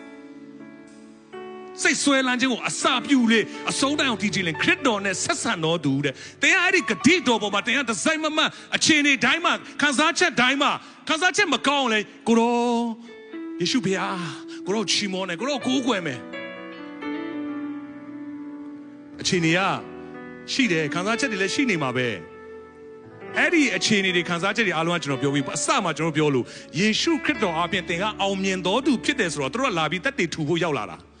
ခက်ခဲဒုက္ခပြဿနာတွေကတင်းကိုလဲချဖို့ဖြိုချလို့လည်းမရတော့ဘူး။ဘာကြောင့်လဲဂတိတော်တိုင်းတင်းကိုဘုရားသခင်ချီးမြှောက်ပါလေ။ဆိုတော့ကျွန်တော်ကအဲ့ဒီခက်ခဲဒုက္ခပြဿနာကြုံတိုင်းမှာရိုက်ရမှာပဲပေါ့မှာလဲ။ဂတိတော်ဒီတော့ယေရှုခရစ်တော်အပြင်ငါကခတ်သိမ်းတော်မူတတ်ဆွမ်းနိုင်တော်သူဖြစ်တယ်။ဂတိတော်ဒီတော့ယေရှုခရစ်တော်အပြင်ငါကဒီအခြေအနေတွေကနေတာ၍ဘုရားသခင်ဘုံကိုထင်ရှားစေဦးမဲ့သူဖြစ်တယ်။ဂတိတော်ဒီတော့ယေရှုခရစ်တော်အပြင်ငါရဲ့တက်တော်ဘုရားသခင်ကတာ၍ကြည်တော်မူပြုဦးမှာဖြစ်တယ်။ဂတိတော်ဒီတော့ယေရှုခရစ်တော်အပြင်ငါရဲ့တက်တာအပြင်များစွာသောသူတွေကောင်းကြီးဖြစ်စေဦးမှာဖြစ်တယ်။ကျွန်တော်ဆွဲလန်းတာပဲ။ကျွန်တော်ရဲ့တတ်နိုင်ခြင်းကျွန်တော်မဆွဲလန်းဘူး။ကျွန်တော်ရဲ့အခြေအနေကိုကျွန်တော်မဆွဲလန်းဘူး။ကျွန်တော်ခံစားချက်ကိုလည်းကျွန်တော်မဆွဲလန်းဘူးခံစားချက်ရှိတာပေါ့အခြေအနေလားရှိတာပေါ့ကျွန်တော်ကဘာမှမမြင်နိုင်တာယူတင်းရဲ့မြင်နိုင်တဲ့လောက်ပါဝက်စင်စားပြီးတင်ဆွဲလန်းနေတယ်ဆိုရင်တင်ဆွဲလန်းမှုမားနေတာလေကျွန်တော်ဆွဲလန်းရမှာယေရှုခရစ်တော်မနေ့ယနေ့နောင်ကာလမပြောင်းလဲတဲ့ယေရှုခရစ်တော်ရဲ့ချစ်ခြင်းမေတ္တာယေရှုခရစ်တော်တင်တဲ့ကျွန်တော်လှုပ်ဆောင်ပေးခဲ့တယ်ကယ်တင်ပေးခဲ့တယ်ဒီနေ့ဒီချိန်ထိလည်းဂတိတော်နဲ့ရှင်တော်တန်ရှင်တော်ဝိညာဉ်တော်ကဥဆောင်ပေးနေတယ်ဘာယာကမှကျွန်တော်တို့ come on တဲ့အနာဂတ်အတွက်တဲ့အခြေအနေတင်စမ်းတဲ့ဘယ်တော့မှအနာဂတ်ကိုလည်းလေရှင်းရှင်းလင်းလင်းတင်မြင်မှာမဟုတ်ဘူးပုံဖော်တာမပြောနဲ့မမြင်ဘူးကျွန်တော်လည်းဖြစ်ခဲ့လို့ကျွန်တော်ပြောတာ အရင်တော့ကကျွန်တော်တက်တည်တစ်ခုလေးခံချင်တယ်ဟိုမနေ့ကလည်းအစာရှောင်ပါလဲကျွန်တော်နည်းနည်းပြောလိုက်ပါလွန်ခဲ့တဲ့2019လောက်မှာဆရာဒေးဗစ်အားဖြင့်ဘုရားသခင်ကကျွန်တော်ကို prophet ပြုချက်ဆိုတာလဲစကားဖြစ်တယ်နော်တနည်းအားဖြင့်ဘုရားစီကလာတဲ့ prophet ပြုချက်ကဘုရားရဲ့ဂတိတော်စကားဖြစ်တယ်တော်လည်းနားလည်စေချင်တယ် prophet ပြုချက်ကဖြစ်မလားမဖြစ်မလားမသိဘူးတင်အဲ့လိုတင်ယုံရမှာမဟုတ်ဘုရားစီက prophet ပြုချက်ပြတင်ကိုစေလို့ပြီဆိုရင်အဲ့ဒီစကားဖြစ်ကိုဖြစ်မှာဘာကြောင့်လဲဘုရားပြောတော့စကားမဟုတ်လို့ကျွန်တော်တက်တာမှာလွန်ခဲ့တဲ့2019မှာဆရာကအဲ့ဒီလိုပဲတရားပွဲတစ်ခုသွားတော့အဲ့မှာကျွန်တော်လည်းဒီတိုင်းပဲသွားပါဝင်တာပေါ့နော်အဲ့ဒီမှာဆရာအိမ်ကိုပြီးတဲ့ချိန်ဆရာခေါ်ပြီးတော့ညီလေးလာဖျားဖော်ပြတယ်ညီလေးတနေ့ကျရင်တင်းအုပ်ဖြစ်လာမယ်တင်းအုပ်လို့ရမယ်ဖျားခင်ကဖော်ပြတယ်ဆိုပြီးတော့ဆရာ prophet ပြုတာအဲ့ဒီအချိန်မှာကျွန်တော်အချိန်တွေကဘာမှမဆိုင်ဘူးအဲ့ဒီစကားအဲ့ prophet ပြုချက်ကကျွန်တော်ဘာမှစပြီးပြောင်းလဲခါစားဘာမှလည်းနားမလည်သေးဘူး praise and worship တောင်မသိသေးဘူးကိုယ်ကွယ်တာချီးမွမ်းတာနှုတ်ကပတ်တော်ဝိညာဉ်တော်ဘာမှကောင်းကောင်းမသိသေးပဲနဲ့ဒါပေမဲ့အဲ့ချိန်မှာဖျားစကားရောက်လာတယ်တင်အားဖြင့်အမှုပြုမယ်တင်အားဖြင့်အတင်းတော်ဖြစ်လာမယ်ကောင်းကြီးဖြစ်စေမယ်ဆိုပြီးတော့မှဘုရား prophet ပြုချက်ရောက်လာတဲ့ခါမှာကျွန်တော်နားမလည်နိုင်ခဲ့ပါဘူးအချိန်တွေကအမှကျွန်တော် ministry ထဲတောင်ထွက်ဖို့အချိန်ဖြစ်တဲ့အချိန်အဲ့နောက်ပိုင်းမှာဆိုရင်မလိုက်နိုင်တော့လေဘာလို့စာဝတ်နေရရှိတယ်ငွေကြီးစဉ်းစားတဲ့ခါမှာအဲ့ဒီ prophet ပြုချက်စကားတွေကကျွန်တော်ကတတိကိုမရတာအချိန်တွေကြည့်ပြီးတော့မှဟာငါဆက်လိုက်လို့တော့မဖြစ်တော့ဘူးငါတကူတော့လုံးမရတော့မယ်ဆိုပြီးတော့မှအချိန်ချင်းဖြစ်တာဒါပေမဲ့ကျွန်တော်ပြောပြချင်တယ်ဂတိထားတော်မူတော်သူဒီဂတိတော်တိုင်းတတ်နိုင်တယ်အဲ့ဒီမှာဆရာအပြင်ဖခင်ကျွန်တော်ကိုပေးတဲ့ဂတိကတနေ့ကျရင်တင်းအုပ်ဖြစ်လာမယ်တင်းအုပ်ဖြစ်လာမယ်ဆိုတော့ဂတိတော်ဖြစ်တယ် prophet ပြုချက်ကဂတိတော်ဖြစ်တယ်တင်းစီကို direct ရောက်လာပြီဆိုတော့အဲ့တင်းအတွက်ဂတိတင်းဆွဲလိုက်ရမယ့်စကားဖြစ်သွားပြီလားကျွန်တော်တက်တာထဲမှာကျွန်တော်အဲ့တော့နားမလည်နိုင်ခဲ့ပဲနောက်ပိုင်းမှာကျွန်တော်တဖြည်းဖြည်းနဲ့တဘောပေါက်လာတယ်အော်ဖခင်ကသူပြောတဲ့အတိုင်းလုပ်တာပဲဆိုတဲ့အရာကိုနှုတ်ကပတ်တော်အပြင်ကျွန်တော်တဘောပေါက်လာတဲ့ခါမှာကျွန်တော်တက်တာမှာဖြစ်လာမယ်ဆိုတော့ကျွန်တော်တဘောပေါက်လာတယ်ဒါပေမဲ့ဘယ်ချိန်ဖြစ်မှာလဲဘယ်ချိန်မှာပြည့်စုံမှာလဲကျွန်တော်မသိခဲ့ဘူးချင်းမိုင်ရောက်လာတယ်အဲ့ဒါပြီးတော့2020ကျွန်တော်အားလုံးတည်တဲ့အတိုင်းပဲမြန်မာပြည်မှာဖြစ်ပြီးတော့ချင်းမိုင်ရောက်လာချင်းမိုင်မှာလည်းဒီလိုပဲစပြီးကျွန်တော်တို့10ရောက်တော့ဒီမှာ Zoom စီစဉ်လေးစရတယ် worship လေးလုပ် drum လေးတီးကျွန်တော်လည်းဘာလို့လို့မှမသိအဝေးပဲအတင်းတော်တင်းအုပ်ဆိုတာရအဝေးအဲ့ချိန်ထိ2021မှာကျွန်တော်စရောက်တယ်2022လည်းရောက်ရောဒိန်းဆိုဆရာတရက်ကနေဒါကနေရောက်လာချင်းမိုင်ကိုပထမဆုံးဆရာပြန်လာတဲ့ခေါက်ပြန်လာပြီးတော့မှအမခေါ်ပြီးအတင်းတော်စားတော့မယ်အဲ့မှာကျွန်တော်ညီလေးတင်းအောင်လုပ်ရမယ်ဟာကျွန်တော်ဘာမှအဆင်သင့်မဖြစ်တဲ့အချိန်မှာဒါမှကျွန်တော်သိတယ်ဆရာကိုပဲကျွန်တော်ဝန်ကဆရာလှုပ်ဆောင်ကျွန်တော်လုပ်မယ်ဆရာကျွန်တော်ယုံလို့ကျွန်တော်လှုပ်ဆောင်ကျွန်တော်လုပ်မယ်လို့ဆရာယုံနေဆိုကျွန်တော်လုပ်မယ်ဆိုကျွန်တော်ဝန်ခံခဲ့တာဆိုတော့ဘာပြောချင်တာလဲ2019လောက်မှာဘာမှမတေးမချာမီရတဲ့အချိန်မှာဖခင်ကသူ့ရဲ့စကားဂတိတော်ကို prophet ပြုချက်အပြင်ကျွန်တော်ကိုစေလွတ်ပေးခဲ့ပြီးတော့မှအဲ့ဒီစကားအတိုင်းဖြစ်လာရတော့အခွင့်ကိုကျွန်တော်တက်တာမှမြင်တွေ့လာစေတယ်တွေ့လားဂတိထားတော်မူတော်သူဒီဂတိတော်အတိုင်းကိုဖြစ်လာစေတာဂတိတော်အတိုင်းမဟုတ်တဲ့အရာကျွန်တော်ဘယ်လောက်ဖြစ်ချင်ကျွန်တော်ဖြစ်လို့မရအောင်ဂတိတော်အတိုင်းပဲကျွန်တော်ဖြစ်စေမှာဖခင်ကဆိုတော့ဒီနေ့မှာကျွန်တော်တဘောပေါက်သွားပြီprophet ဂတိထားတော်မူတော်ဒီဂတိတော်တိုင်းကျွန်တော်ဖြစ်စေတယ်ဆိုရင်ကျွန်တော်အခုနေ့တိုင်းမှာဆက်ပြီးတော့မှကျွန်တော်ဆွဲလန်းပြီးတော့မှကျွန်တော်မျော်လင့်တာပါလေဖခင်သခင်စီရတဲ့ငါရဲ့တက်တာတွေဘာတွေဂတိတွေထပ်ပြီးပေးထားမှလဲဘာတွေပေးအောင်မလဲဟာလေလုယာလွန်ခဲ့တဲ့ EMT မှာဂျေဇုတော်ပဲကျွန်တော်ရတယ် prophet ပြုချက်တွေထပ်ပြီးစေလွတ်ပေးတယ်ဖခင်ကအရင်တော့ကျွန်တော်အဲ့2019တုန်းကထင်ခဲ့တာလေဩဘဝမှာလုံးဝမဖြစ်နိုင်ဘူးလေတင်းအုပ်ဆိုတာကျွန်တော်နေနဲ့လုံးဝမဖြစ်နိုင်တဲ့အရာကိုယ့်အကိုလည်းငါတင်းအုပ်လှုပ်ချင်တယ်ငါ့ကိုတင်းအုပ်ခတ်မှာဆိုပြီးတင်းလိုက်ပြောလို့မှမရတာအပြင်ကုမ္ပဏီတွေမှာတော့တင်းအရေးချင်းနဲ့တင်းကိုခတ်မဲ့လို့ရှိမယ်အလုပ်တွေကအတင်းတော့မှကျွန်တော်တင်းအုပ်ဖြစ်ခတ်ပေးပါကျွန်တော်တင်းအုပ်လှုပ်နိုင်ပါတယ်ကျွန်တော်တင်းအုပ်လှုပ်မယ်ဆိုရင်တင်းလျှောက်လို့မှမရတာဘယ်မှတင်းကိုခတ်မှာမဟုတ်ဒါမဲ့ဘာဖြစ်လဲဖခင်သူပြောတဲ့တိုင်းသူဖြစ်လာစေတယ်လေလုံးဝမဖြစ်နိုင်တဲ့ချိန်ကနေကျွန်တော်ဖြစ်လာတယ်ဘာကြောင့်ဖြစ်လာဆိုဖခင်သူဂတိအတိုင်းကျွန်တော်ဖြစ်စေတာဂတိထားခဲ့တဲ့အတိုင်းဂတိကိုပြည့်စုံစေတာဆိုတော့ကျွန်တော်တဘောပေါက်သွားတာကအခုအဲ့တော့ကတင်းအုပ်ဖြစ်မယ်ဆိုတဲ့ဟာကျွန်တော်တို့အမြင့်ဆုံးဟာတင်းအုပ်ဒါဆိုဟို prophet ပြုချက်ပြည့်စုံသွားပြီငါဘဝလည်းပြည့်စုံပြီငါတော့ဘုရားသူပြောတဲ့အတိုင်းငါတော့ပြည့်စုံသွားပြီဒါပြီးသွားပြီပေါ့အမြင့်ဆုံးငါတစ်သက်လုံးတာငါတင်းအုပ်ပဲဖြစ်တော့မယ်တင်းအုပ်ဆိုတာရငါဘဝရဲ့ အမြင့်ဆုံး level မှာငါပြီးသွားပြီပေါ့အဲ့လိုထင်ခဲ့တာဝိညာဉ်တော်ပြုတ်ပြင်တာအရင်မိုက်တယ်လားမဟုတ်အဲ့ဒါကအစဖြစ်နေတာကျွန်တော်အတွက်ကဒီသင်းအုပ်ဆိုတဲ့ဖရာသခင်ပြင်ဆင်ပေးတဲ့သူ့ရဲ့ဂတိတော်တိုင်းသူကဖြစ်စေပြီးတော့မှဖြစ်ပွားစေလိုက်တာကအဲ့ဒါအစပဲရှိနေတာကျွန်တော်အတွက်ကထပ်ပြီးတော့မှဗာလဲဂတိတော်တွေကပြည့်စုံစေဖို့ရအများကြီးရှိနေသေးတာလေကျွန်တော်ကတော့ဆက်ပြီးမျှော်လင့်ရမှာငါဘွားမှာလွန်ခဲ့တဲ့နှစ်တုန်းကပြောခဲ့တဲ့အတိုင်းသင်းအုပ်ဖြစ်မယ်ဆိုမှဖြစ်နိုင်တဲ့အချိန်မှာသင်းအုပ်ဖြစ်လာပြီဆိုတော့ပြီးသွားပြီငါပြည့်စုံသွားပြီပေါ့တင်အဲ့လိုတတ်မှတ်တော့အဲ့မှာပြီးသွားပြီကျွန်တော်ဝิญဉ်တော်ပေါ်ပြလိုက်တဲ့အရာကအခုကျွန်တော်ဖြစ်တာကျွန်တော်ရဲ့အစပဲရှိနေတာ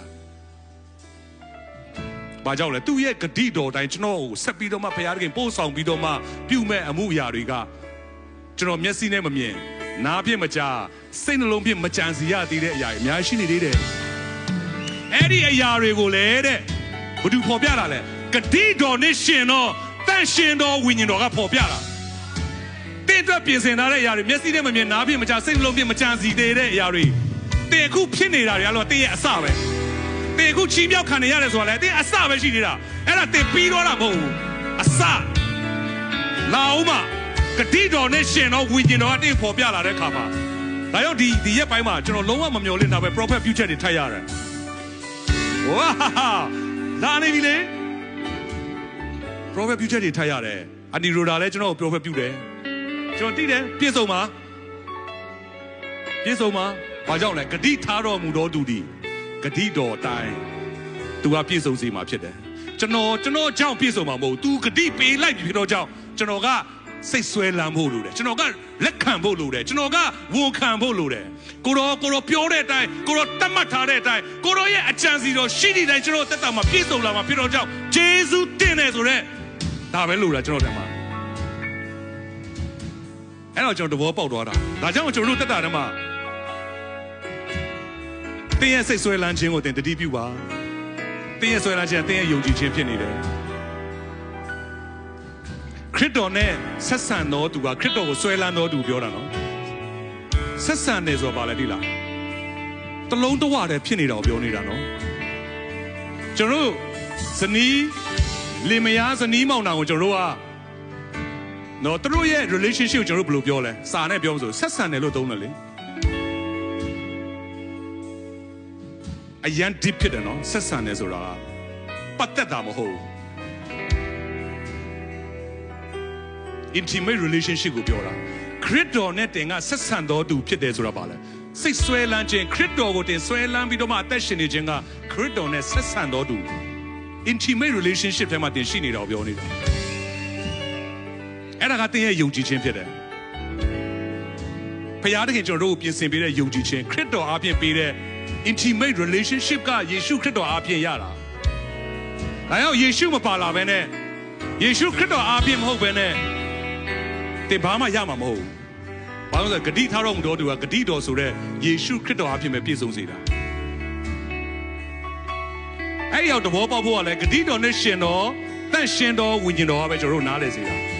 ဒါကြောင့်ဂတိတော်ရှိသမျှကိုတင်တဲ့ကျွန်တော်တက်တာနဲ့မှပြည့်စုံစေဖို့ရန်အကြောင်းကျွန်တော်တို့ကနေ့ရက်စဉ်တိုင်းမှာဂတိတော်နဲ့ရှင်တော်တန့်ရှင်တော်ဝိညာဉ်တော်ဘုရားရဲ့ဥဆောင်ခြင်းထဲမှာနေ့တိုင်းအသက်ရှင်တတ်တယ်ဆိုရင်ပါလိုက်လျှောက်တတ်တယ်ဆိုရင်ဝိညာဉ်တော်ရဲ့ဥဆောင်ခြင်းထဲမှာတင်သွားတတ်တယ်ဆိုရင်တင်းရဲ့ဆွဲလန်းခြင်းကအမြဲတမ်းဝိညာဉ်တော်ပြန်ပြီးတော့တင်းကို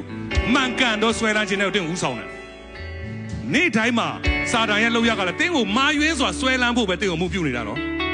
တင်းရဲ့အသွေးသားဖြင့်တင်းကိုမှုပြုမယ်တင်းရဲ့မြင်ရတော့ရာဖြင့်သူ့မှုပြုမယ်လောကရဲ့အခြေအနေတွေအပြင်တင်းကိုဆွဲလန်းမှုမားအောင်လုပ်နေတာမမားတဲ့လူဆိုတာမရှိဘူးကျွန်တော်ကိုယ်တိုင်လည်းဖြစ်တယ်ဒါပေမဲ့ကျွန်တော်ဘာလို့တဘောပေါက်သွားလဲ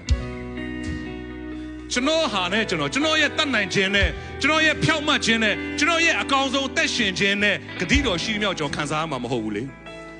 ဂတိတော်နဲ့ရှင်တော်တန့်ရှင်တော်ဝိညာဉ်တော်ဘုရားရဲ့ဥဆောင်ခြင်းနဲ့မှာကျွန်တော်အပြုပြင်ခံတဲ့အခါမှာဥဆောင်ခံတဲ့အခါမှာတင်ယူတဲ့အခါမှာဝန်ခံတဲ့အခါမှာကျွန်တော်ရဲ့မာယွင်းစွာဆွဲလန်းနေတဲ့အရာတွေကနေမှန်ကန်စွာဆွဲလန်းတတ်ဖို့ဝိညာဉ်တော်ကကျွန်တော်ဆွဲခေါ်သွားတာဒါကြောင့်မာယွင်းတော့ဆွဲလန်းမှုအမျိုးမျိုးထဲမှာရှိနေတော့လူငယ်တွေမှအစကျွန်တော်တို့ရှိတယ်ဆွဲလန်းမှုဆိုအများကြီးရှိတယ်ဒီခေတ်မှာဆိုအများကြီးတင်မတိပဲနဲ့တင်ဆွဲလန်းနေတဲ့အရာတွေလည်းရှိနေသေးတယ်ဗျာတ တင်ဆွဲလန်းတယ်လို့မထင်ဘဲနဲ့တင်ဆွဲလန်းနေတဲ့အရာတွေလည်းရှိနေတယ်။ဘာလို့လဲကျွန်တော်တို့ကဒီလောကထဲမှာကျွန်တော်အသက်ရှင်ရတာကိုဒါမဲ့အဲ့ဒါကြောင့်နေ့ရက်စဉ်တိုင်းမှာကျွန်တော်တို့ကိုအထဲကနေကျွန်တော်တို့မှန်ကန်စွာဆွဲလန်းတတ်ဖို့မြင်တတ်ဖို့နားလည်တတ်ဖို့နေ့တိုင်းတုံတင်ပေးနေတာကတန်ရှင်တော်ဝင်တော်ရဲ့ဥဆောင်ခြင်းနဲ့မှတင်ဆက်သွားတတ်ပြီဆိုတော့တင် struggle လုပ်စရာမလိုဘူးငါဆွဲလန်းမှုမားနေလားမသိဘူးဆိုတင်ကိုတင်အပြစ်တင်စရာလည်းမလိုဘူးတင်မားနေလဲတင်ပြန်မောင်ဆွဲခေါ်တော့မှဝิญဉ်တော်ပဲမားမအောင်မကြောက်နဲ့မားမအောင်ကြောက်ပြီးအကောင်းဆုံးတင်အသက်မရှင်နဲ့တင်အကောင်းဆုံးအသက်ရှင်လို့တင်ဘယ်တော့မှမဟုတ်ဘူးတန်ရှင်တော်ဝิญဉ်တော်အပြည့်မဲ့တင်ကိုဝิญဉ်တော်အမြဲတမ်းအကောင်းဆုံးအသက်ရှင်ခြင်းတွေသူကဥဆောင်သွားမှာဖြစ်တယ်အာမင်ဒါကြောင့်ဒီချိန်မှာကျွန်တော်တို့ခဏလောက်အားလုံးမတက်ရပြီးတော့မှကျွန်တော်တို့တက်တောင်ပြန်ပြီးဆင်ခြင်ရအောင်ကျွန်တော်တို့ရဲ့စိတ်ဆွဲလန်းခြင်းကိုပြန်ပြီးတော့မှဒီချိန်မှာယေရှုခရစ်တော်အားဖြင့်ဂတိတော်ဒီတော်ယေရှုခရစ်တော်ပြန်ပြီးတော့မှကျွန်တော်တို့တိမှတ်ဆွဲလန်းရအောင်စိတ်ဆွဲလန်းခြင်းကိုအစပြုတကယ်တော့ဆုံးတိုင်းအောင်ဒီချိန်လဲခရစ်တော်နဲ့ဆက်ဆံတော်သူဖြစ်တယ်ခရစ်တော်အားဖြင့်တရားတာ၍ဂတိတော်ရဲ့အကျိုးတွေကိုပြည့်စုံစွာခံစားရအောင်မှာဖြစ်တယ်ဟာလေလုယာ